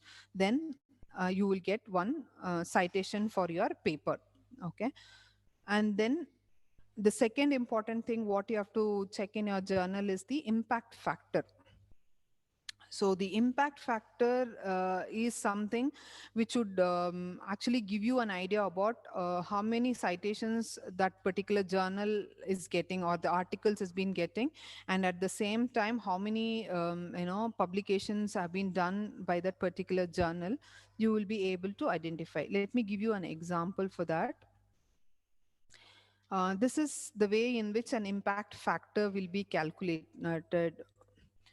So, how the publisher is calculating the impact factor of the journal is, so name of the journal, say for example, Journal of Finance. So, year of publication in 2019 and 2020. What are the number of articles they have been published? So, they have been published 30 articles in the year 2019, and they have published 40 articles in the year 2020. Now, number of citations that has been received for this article in the year is been given. So for these articles, it is 50, and 40 articles, the citation received is 90. Now, how do they calculate the impact factor here is, they will sum up the citations what they have been received divided by the number of articles published. So 50 plus 90, 30 plus 40 will be giving you the impact factor. So this impact factor of the journal is 2. That means you are having the number of citations and the number of publications through which you will be able to identify what is the impact factor of that journal. So these are all the measurements done by the publishers and so on. It is not authenticated, like means it is not any government or any other. It's all a private organizations who are the good in the research article publishing and all. So they have made this certain factor, journal indexing, ranking, impact factors, so that they will be able to differentiate their journals or to make them understand how good their journals are. So that is one of the reason this impact factor has been there. Then self citation is nothing but it refers to your own previously published articles. That is, for example, if I've done my previous research and I'm further continuing, my research in the same area, so I would, self cite my own paper, which is previously published. So that we call it as the self citation. Then institutional citation is wherein if the same institution, if you belong to the same institution and it is previously published articles are there, then we call it as the institutional citation. Now, the next thing is about the H index. These are related to the authors. This is not related to the, to the journals. This is mainly for the, author, for the author indexation it is. So one is about the H index. H index, let me tell you how has that been, if you see when you are, seeing in the Google Scholar, if you view your profile, you will be able to see a page, something like this. Let me show you something like this. The page would be there. So here your author profile would be there, and whatever the papers which you have been published, that would be there. How many people have been cited, when the paper was published, and what are the citations you have received, what is your H index, and what is your I-10 index will all be displayed. Now, how do they calculate, or how do they give this H index is, say for example, in this example you can see there are four papers that has been published. The first paper is published in 2017, then the other paper in 18, 19, and 20. And the citations received by each paper is, in the first it is one citation, in the second it is two citation, sorry, in the second also it is one citation, in the third article you have received two citations, and for the fourth article it is four citations. So the understanding here is, what is the minimum number of citations that has been received by all the articles, that will be your H index. So here if you see all the four articles, there is at least minimum one citation which is being done. So minimum one, so it is one. For example, if it is more than one, like if both the articles have been cited by two people, then your citation, H index will be increased to 2. So that is nothing but the minimum number of citations received by the each article that you have been published, that will be your H index. Okay. Now, what is I-10 index is? I-10 index is nothing but there in H index, we are counting on single, citations. Here, I-10 index, at least, a particular article has to be cited by more than 10 people, or more than 10 times if it is cited, then you will get I-10 index as 1. Say for example, in this article there is an author and he has three different articles, and each article is being cited by first article by 12 members, and the second article by 18 members, third article by 30 members. So now when you see, when it was first article, it is more than 10, so my I-10 index will be 1. In the second, when I did or this author did his second publication, so there are 18 citation, again it is more than 10, so my I-10 index would increase to 2. Now the third one is around 30, so it is also again more than 10, so my citation I-10 index would be increased to 3. Now, if you check the second example, you have, the first article is being cited by 10 people, the second by 4, and the third by 5 people. So here, my I-10 index will be 1 because there is only one article which has been cited by more than 10 or 10 and more people. So that is why my I-10 index is only 1. Here, it is all the three, articles. It is cited by more than 10 people. So I get my I-10 index as 3. Here, out of all the three articles, there is only one article which is cited by more than 10 people. So I get my citation as, or my I-10 index as 1. Okay. So this is the basic difference between I-10 index and H index. So H index reflects both the numbers, that is the publication and the number of citation per publication. So for instance, if an individual with an H index is 20 has 20 papers cited at least 20 times. So your H index will increase as and when the number of citation will be increased. When you talk about Titan index is based on the number of articles only if there is more than 10 citations which are available. Okay.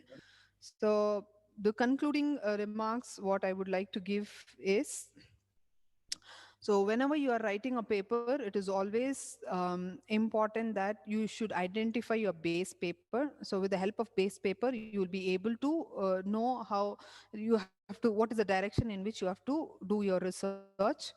Second thing is you should focus on not on too many publications, but even if you do one or two papers, you should be able, that paper should be valuable and it should be able to get more citations. So you should focus more on citations than number of publication. And you should upload your articles in databases for higher reach. That is, you should put your your manuscript or your publication should be done in journals where it has a citation in different databases like Google Scholar or EBSCO or the other databases, so that your viewing by the scholars would be more, so that your article citations you can increase. Always go for open access journals because it is easy for the others also to know your quality of work which you have done. And upload your articles only through the websites. Do not go on sending your articles through mails and other things, so which is not an authenticated one. Try to focus when you start preparing your research paper, try to focus on doing it on the quality journals. Do not target the journals which are not standards. And it is always good that you collaborate and you do it with the other experts and research scholars, so that you will be getting more and more inputs and ideas, so that you will be able to do a better or a quality journal. So these are some of the tips, or I could say some of the important points which I would like to highlight upon. Dr. Babu, if time permits, I would just like to show them how to download the Scopus journal or the ABDC journals. Ma'am, um, you can go ahead, ma'am. We have time. you have time? Okay, Yes, ma'am. ma'am. I'm just stop sharing the screen. This will take us about 10-15 minutes at least. Yeah, I will Sure. just. After that, we can have the Q&A, ma'am. Okay, fine. Just a second.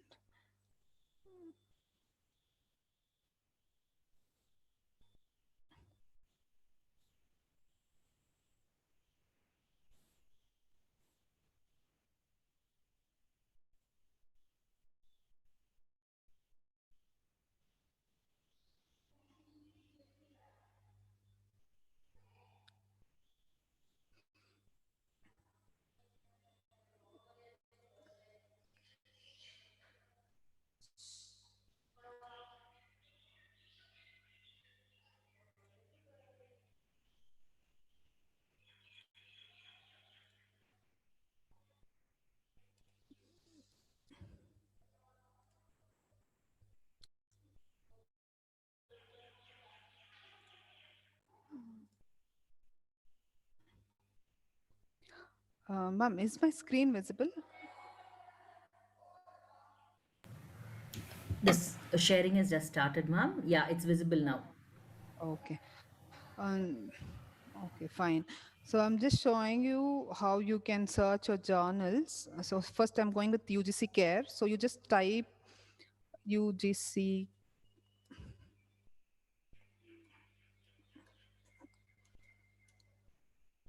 So UGC Care. Search.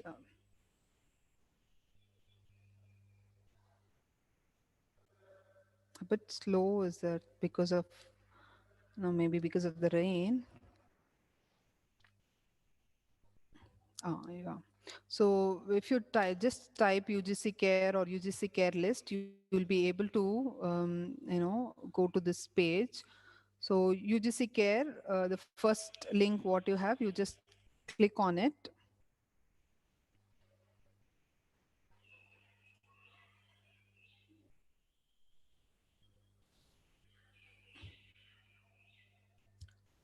Just bear with me. The bit of net is slow. So here you can, when you go to this website, you can see this website. So here, you will have, in case if you're doing it for the first time, you can register. Okay, now you can see this page. So here you have the list of UGC care group 1 and group 2 journals. So I'm just clicking on, say, group 2 journals.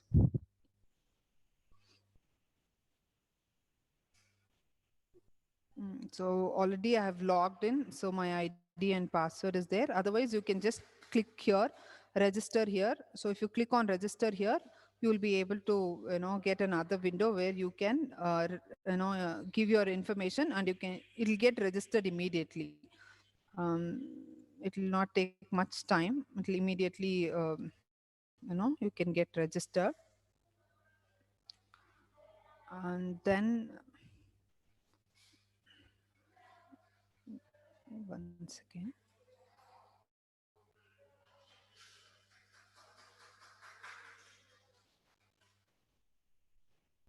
Bit of slow network.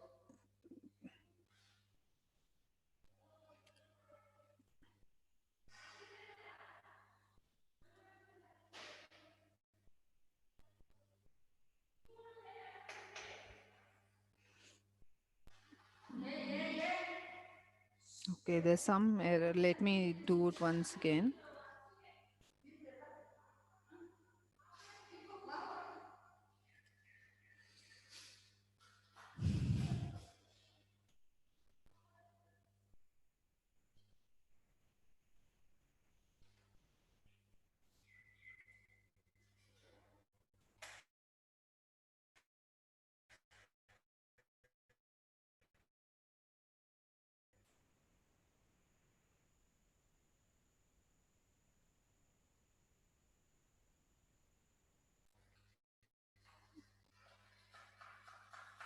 Sorry, I think my internet is little. I think any of you can just try this. You can log in, and if you log in, automatically you will get the list. You can download, or you can view the list, and you can try knowing the different journals available. Let me try at least the other one. Okay.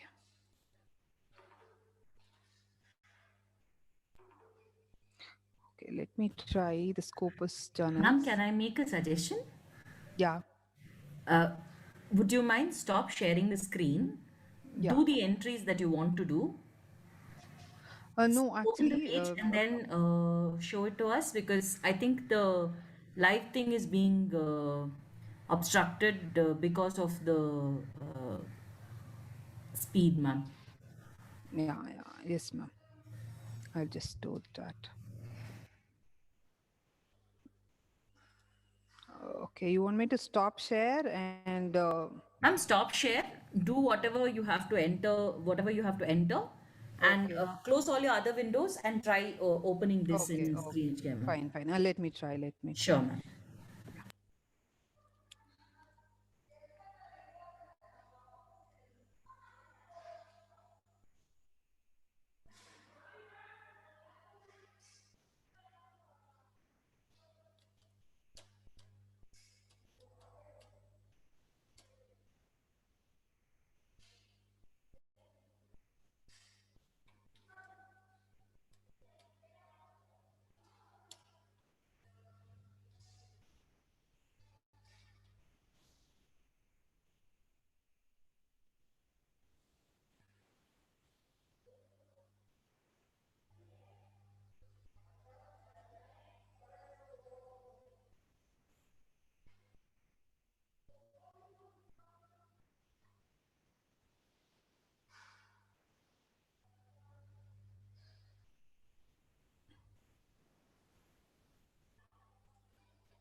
Okay, I think there's one website, it is open. I'll just share this.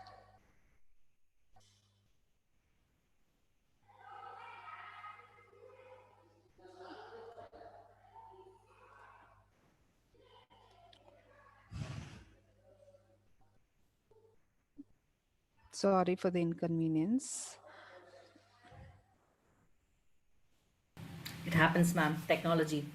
Yeah, Can't live with it, can't live without it. don't know why it's happening. Can you see? No, Yes, ma'am. Visible now, visible. I think it's beginning to share. We can see your Google screen now. sorry, I think again it.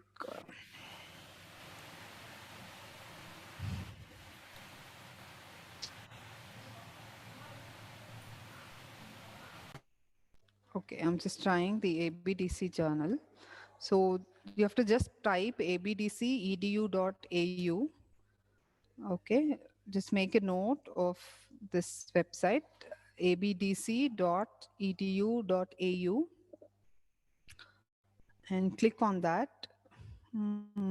Your home page of the ABDC journal will be seen. Okay. Okay. Can you see the page, ma'am? Is it visible? Yes, ma'am. It's visible. It's visible. Okay. So now on the right hand corner, you have three dot or three lines. You can just click on that. So information about the, all the details are there. There you can go on research. Okay. And there you can see ABDC journal quality list.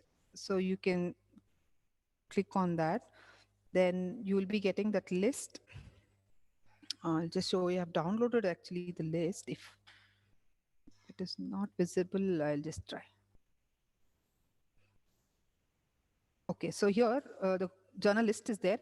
If you want, you can search on the basis of your field of research or giving the ISSN or ISBN or the journal rating, and you can search. Or otherwise, you want to know the entire list of the journals. You can go down here. You can see the journal quality list is there. So you can click on that. So if you click on that, you can see the journal, the list is being downloaded. So you'll get an Excel sheet. So in the Excel sheet, you'll be able to see all the journals. I'll just show you.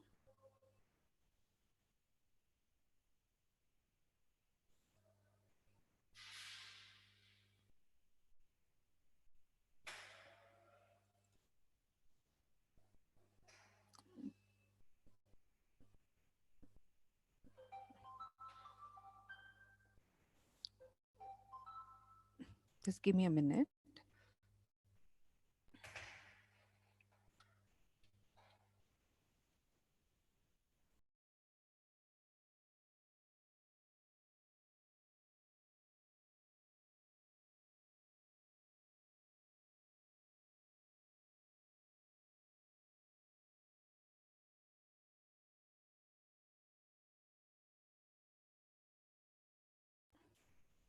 It's a big list, so it'll take some time to download. So that's why you can search the relevant journals.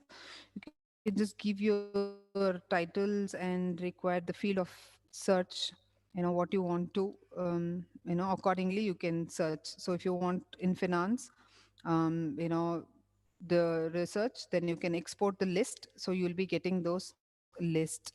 Okay, so that way you can search the relevant journals you want it, or if you want the full list, you can download it. In the downloaded list, you will be able to get the entire one. I'll just show you that list as well. I'll just open the list and show you. Just give me a second.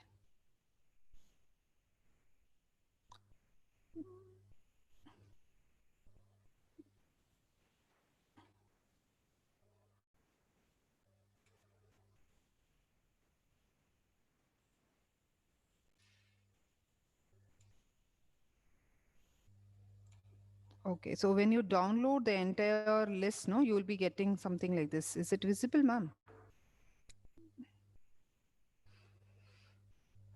Yes, ma'am, clearly. Yeah. So this is like I have not downloaded specific. I have downloaded all the articles which are available. The current, the articles as per the list of 2019. So here you can actually,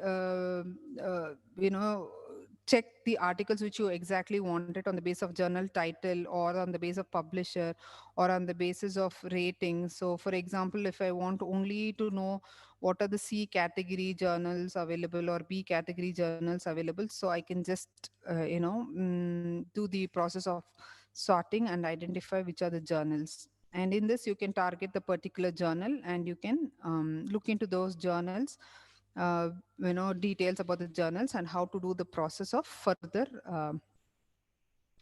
publication or how to submit your manuscript. So that way you can access to all different types of journals,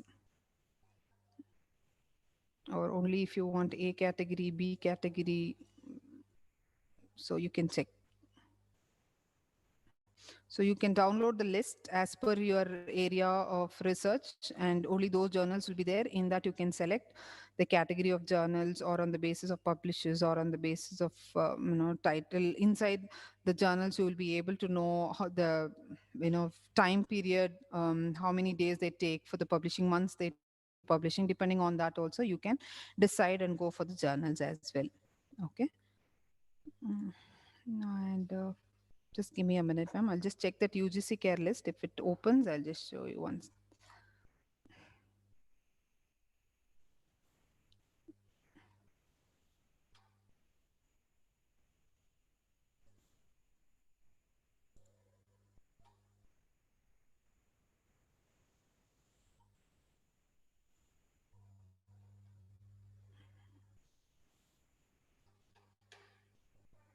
Everything for every journals, you need to subscribe, or you have to register yourself. Not subscribe, you have to register yourself. Then only you'll be able to get the list or view the list.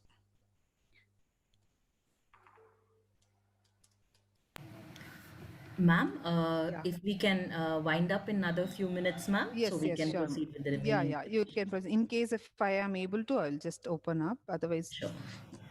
question and answer session. Ma'am, as of now, there are only two questions. Okay. First question is, one second, ma'am. Yeah, yeah, sure.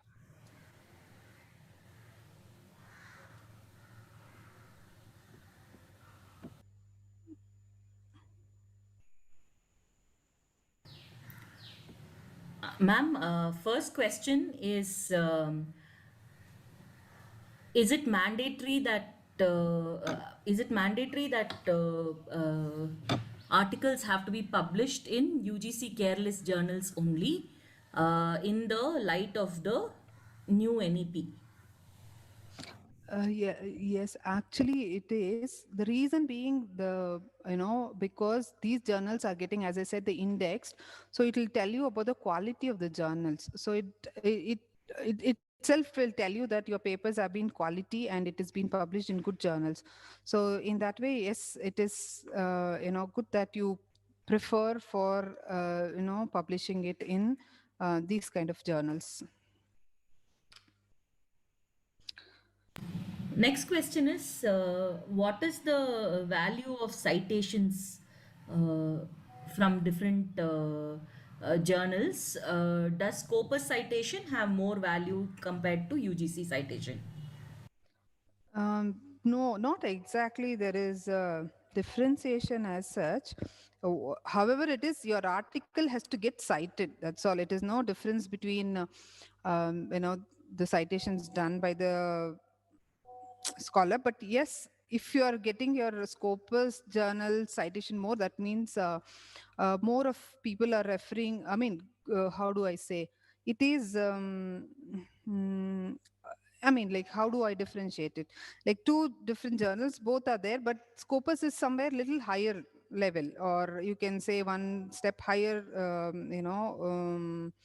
level of journal. So it is good that you get cited. It means more and more, it is more popular, or you're getting more popular with that citation. So it is, yeah, that way. We will have one or two questions from the audience, ma'am. Yeah. Mr. Vishal? Yes, ma'am. Am I audible properly? Yes, you are. First of all, I would like to thank ma'am. Ma'am, your session is wonderful, no doubt. Very informative session. I have only one question, ma'am, for Yes. you.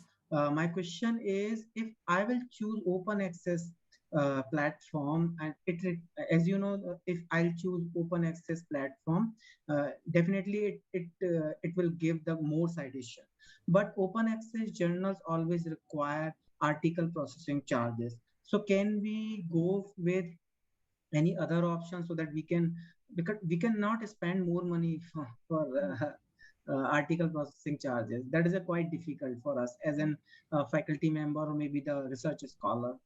Yes, that's what first thing is, you can go for the unpaid journals. So unpaid journals is wherein you will be able to um, get published without making any payment. But in order to get more citations and all, it is the reason why we look for the open access journal. That's all.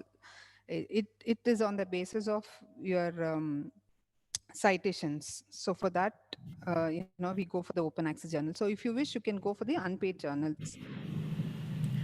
Uh, Scholars, just a quick reminder. Please keep your questions brief so it's easy for us to process it. We're not seeing each other face to face, so it will be difficult to respond to very lengthy questions. Keep your question brief and crisp. Miss Nafisa, you can unmute yourself. Yeah, thank you, ma'am. Ma'am, thank you for the wonderful session. My doubt is, you said that publications can be with collaborations. In such a case, what will be the weightage for the first author and the corresponding authors in case of API scores, ma'am? Um, yeah, that the reason why I mentioned that we need to have the collaborative research is to get in more quality into the research, as this doubts is very common that people would know whom to put as the first author and the corresponding author. One second, just a second. I'm sorry. Ma'am, is my screen still visible? No, no, ma'am. We can only No? see you. You're on the spot. Okay, sorry. Not a Um, problem. Not a problem. okay, so normally it is the first author will be given more, weightage when compared to the second author. So normally, if you see when you're, submitting your journals in quality, journals, ma'am, there only they will be asking you which author, what is his contribution towards it. So what are the areas he has been touched upon? What are the second author area has been, who's been considered as the first author and second author. So first author is always given more, weightage on the basis of the contribution, and second author is as usual comparatively little less um, on the basis of the work contributed by them. So that is how it has been valued or identified, ma'am. Thank you, ma'am. Mr. Sanjeev, Good evening, ma'am. go on, sir. Uh, Actually, my question is every day I used to get a lot of notifications in my inbox regarding journal publications from the private parties. How can I believe in them? And is there any criteria to know the validity of those invitations?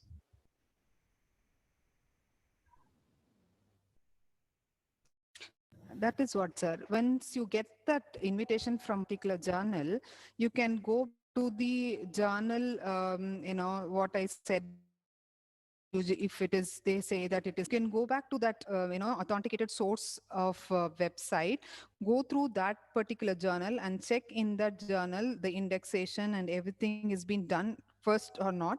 And then you can further proceed with it than directly going on the mail and submitting and everything. If there is a journal, they would, even if they give you the notification, it will not be taken through the mail, sir. It will be asked you to go to the journal. There you need to register yourself and then upload your manuscript. Then they will be every time telling you what is your status of your journal and whether it is in which process and so on.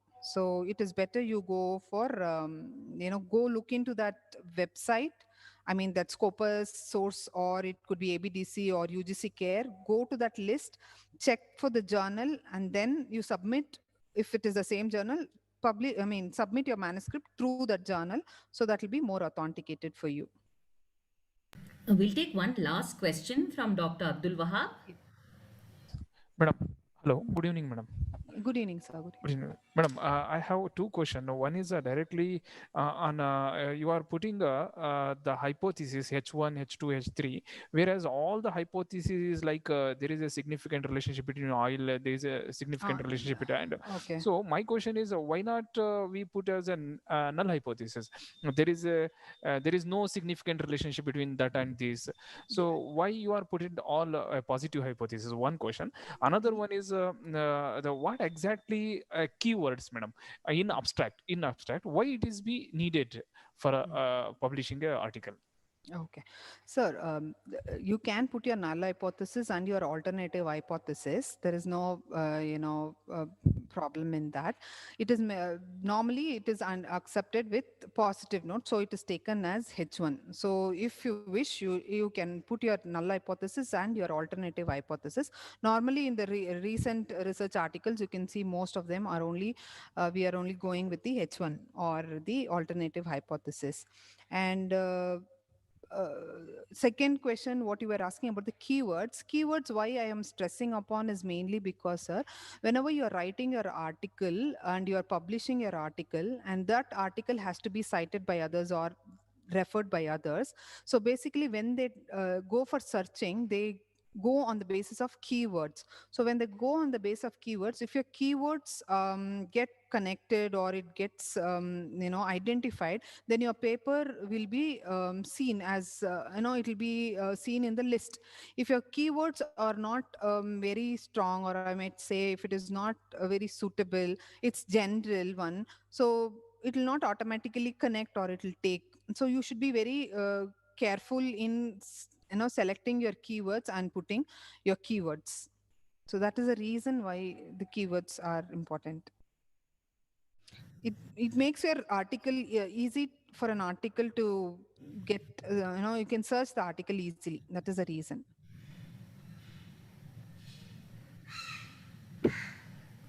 Thank you, ma'am. I think that brings us to the end of our Q&A session as well. I now call upon Ms. Rima Ann. Rima, are you able to connect with us? Yes, ma'am. Yeah. Over to you, Rima. Thank you, Shania ma'am. Good evening to one and all. As we have come to the end of the session, I would like to take this opportunity to thank each of you for actively participating in this FTP. On behalf of the internal quality assurance cell of St. Paul's College and Mount Carmel College, I would extend my sincere gratitude to our resource person, Dr. Chandrakala ji, for sharing her insightful and enlightening views on this very relevant topic. I thank you, ma'am, for giving your valuable time. We are all inspired by the knowledge that you have shared to us. I would also like to thank our principal, Reverend Father Dr. Thomas M.J., our Vice Principal, Reverend Father Dr. Sajid Siriak, and our Administrator, Reverend Father Aruke Swami, for their guidance and cooperation for this entire FTP. Thank you, Fathers. I cannot thank enough Dr. Babu and Mrs. Sarnia Francis for coordinating the 7-day-long FTP program. Thank you, both of you. Last but not the least, I would like to thank the audience for listening patiently and actively taking part in all of the sessions and staying with us till the end. Thank you all once again. I remain. Thank you. Thank you, Ms. Rima, for that very crisp and thoughtful vote of thanks for the day. We have now arrived at a moment that we thought was really far off when we started this 7-day FTP. A very good evening to all of you present on this meeting. We have now reached the session's valedictory evening. We will begin in just about a moment. Our guests are already here, and we will be posting the feedback link only after the session, valedictory session is over. As for the certificates dispatch, after verification of all the details submitted via both the feedback link as well as other channels, attendance channels through our Zoom and YouTube links. We will be sending out the certificates latest by tomorrow evening. So we request our participants to kindly bear with us until then and allow us the sufficient time to verify the authenticity of the participants, and certificates will be issued by tomorrow evening.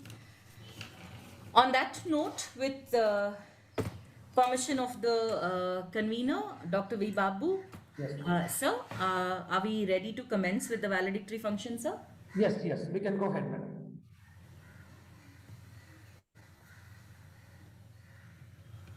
Yes, madam, we are ready. Yes, sir. Yes, sir.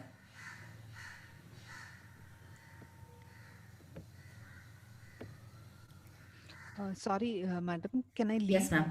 I have a meeting to attend. Sure, ma'am. Sure, ma'am. Thank you so much for joining us. Thank you so much. Having joined Sorry us. for the inconvenience at the end. Thanks a lot. Yeah. Thank you, ma'am. Thank you. Thank you. Yeah. Thank you.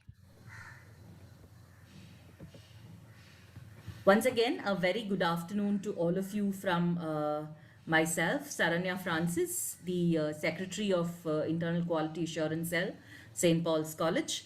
It has been a wonderful 7 days for me to witness research scholars, teachers, faculty members, principals, IQAC enthusiasts, and people of different cadres join us together for this faculty development program.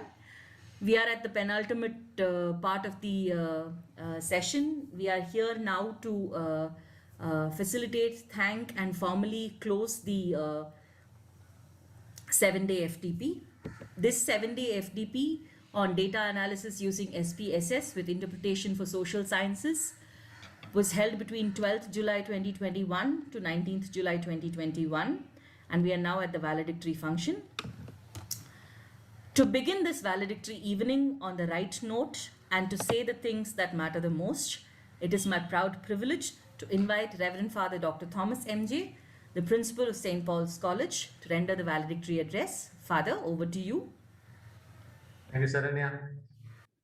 Respected dignitaries, patrons of this FDP, Father Dr. Sajid Sariyar, Vice Principal, and Father Aravisami, the Administrator of St. Paul's College, members of the Advisory Committee, Sister Dr. Arpana, Principal, and Dr. Kavita G. Singh, Research Director, Mount Carmel College, Autonomous, Bengaluru, FDP conveners, Dr. Babu V. and Ms. Saranya Francis, members of the organizing committee, faculty members, trainers, research scholars, entrepreneurs, and business professionals. A very warm and pleasant afternoon to everyone.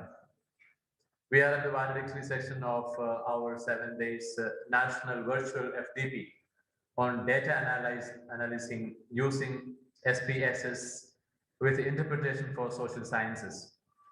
And I'm sure every participant of this FDP has enjoyed taking part in it as much as we have enjoyed providing this opportunity to learn from some of the experts in the field. It was indeed an honor and joy for St. Paul's College to organize this 7-day FDP in association with Mount Carmel College for the benefit of faculty from across the country. I'm indeed overwhelmed to note the kind of response we received, as we had over 1,500 participants registered and over 500 regularly attending our sessions either on Zoom or YouTube live streaming. The feedback from the participants and the organizers certainly confirms the success of this FDP. I'd like to begin by congratulating all the participants who have successfully completed this FDP. And I should say that without your active and generous participation, this event wouldn't have been a success.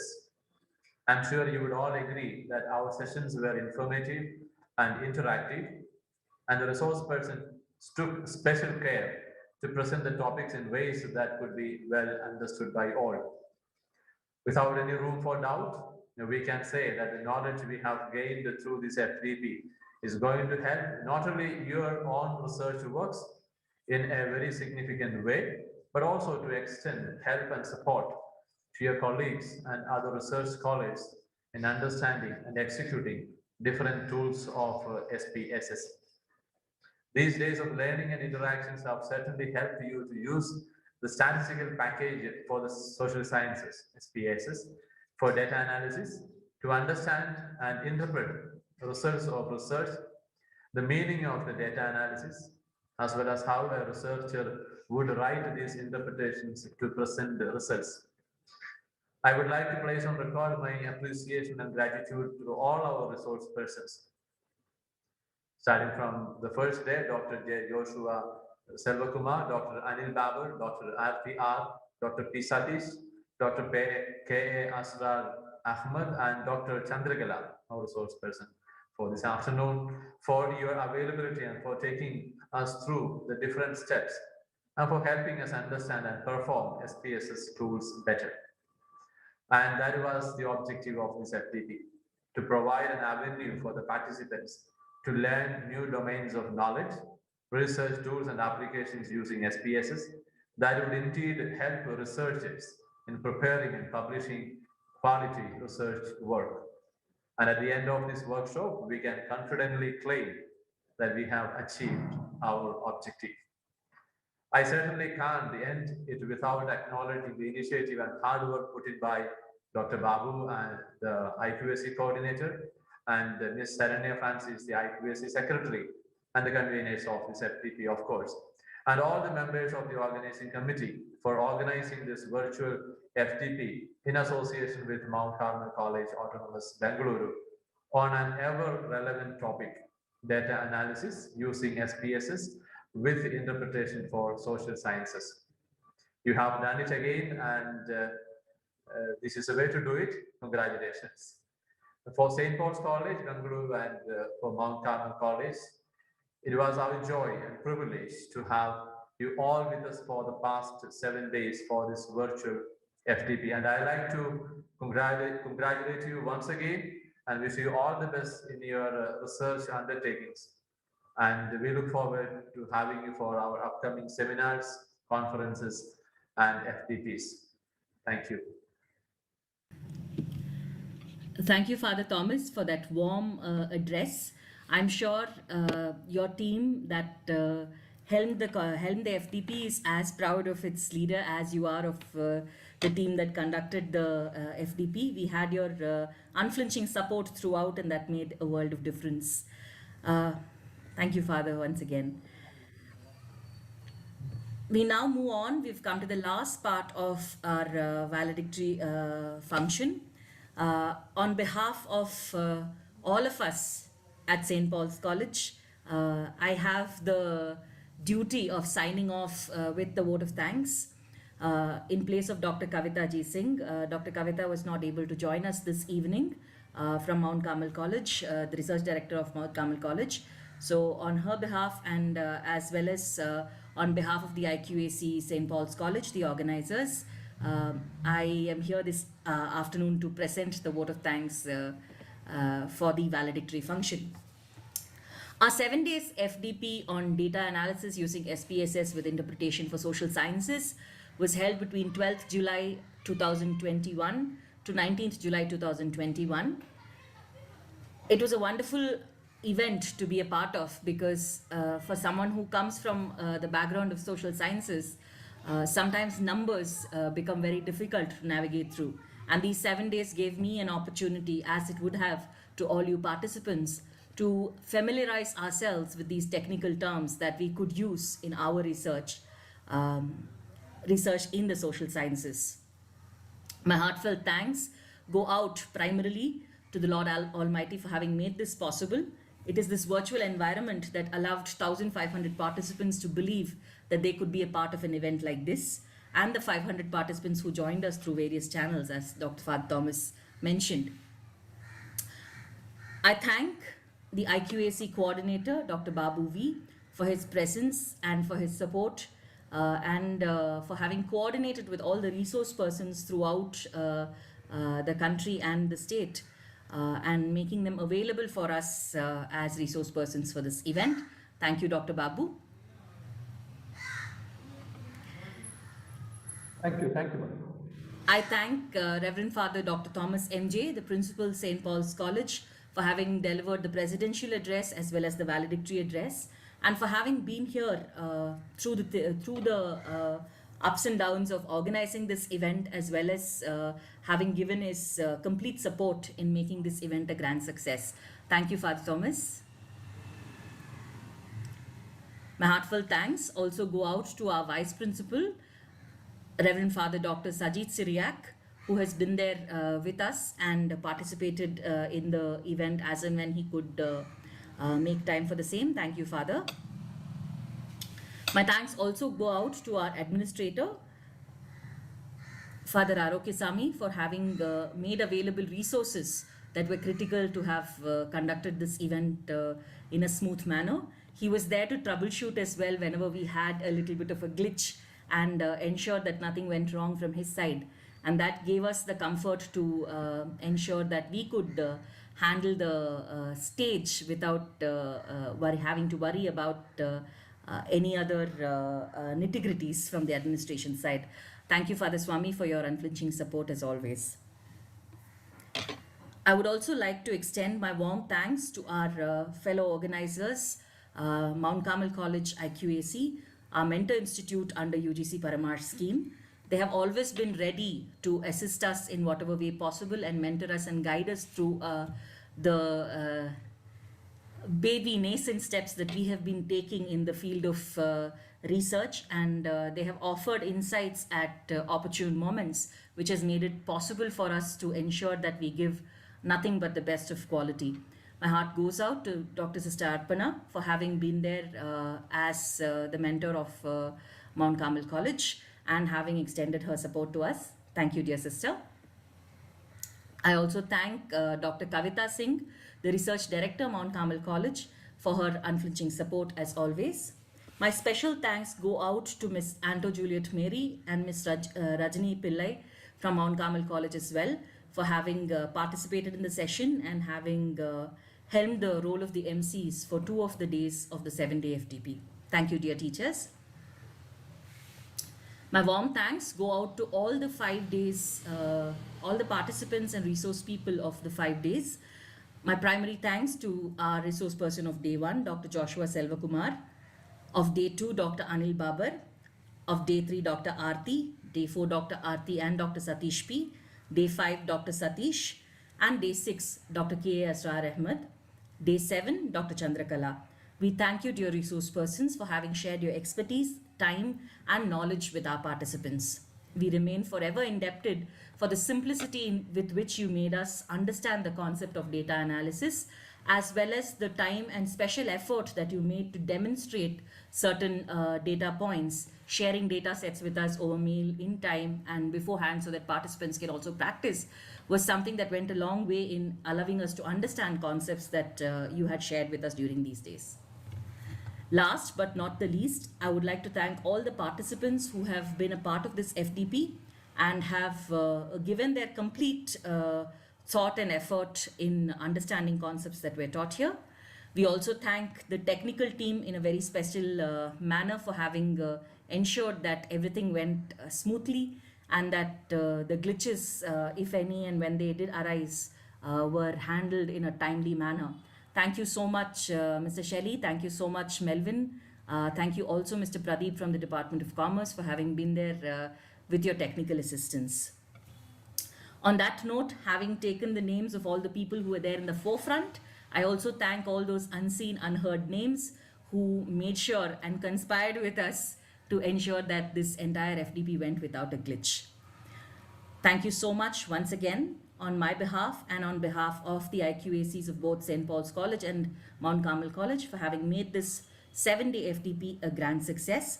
We do hope that in future we are able to make so much more, many more such meaningful collaborations. Thank you once again. Dr. Babu, over to you. Yeah, I also take this opportunity to thank Ms. Saranya Francis for being a MC for throughout this 7 days, and thanks for your great commitment, madam. Thank you all. Thank you, Thank sir. you, Father. Thank you. We will take care of the feedback, Father. We will just take the remaining part. Thank you, dear participants. May I request the technical team to kindly share the feedback link as well as display the QR code for the participants to access the feedback. Over to you, technical team.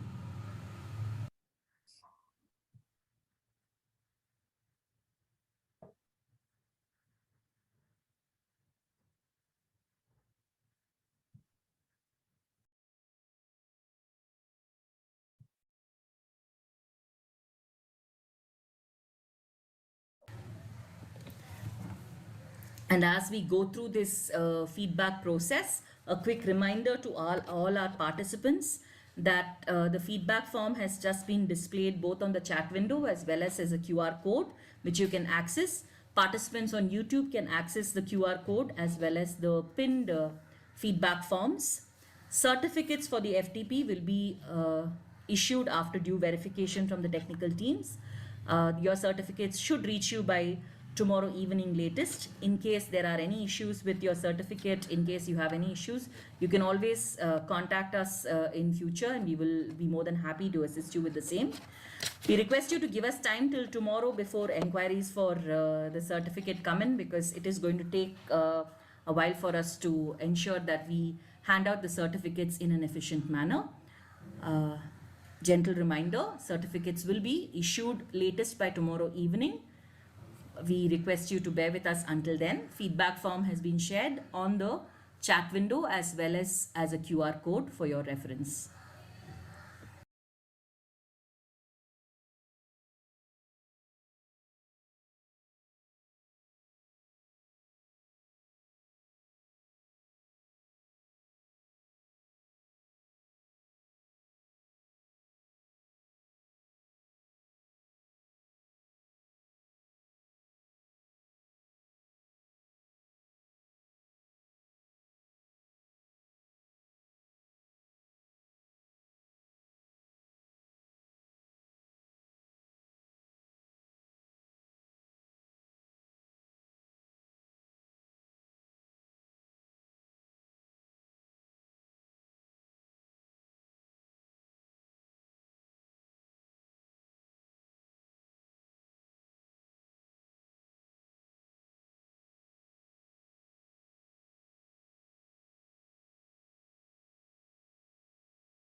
Participants, if you have completed the feedback forms, you all can leave the meeting now.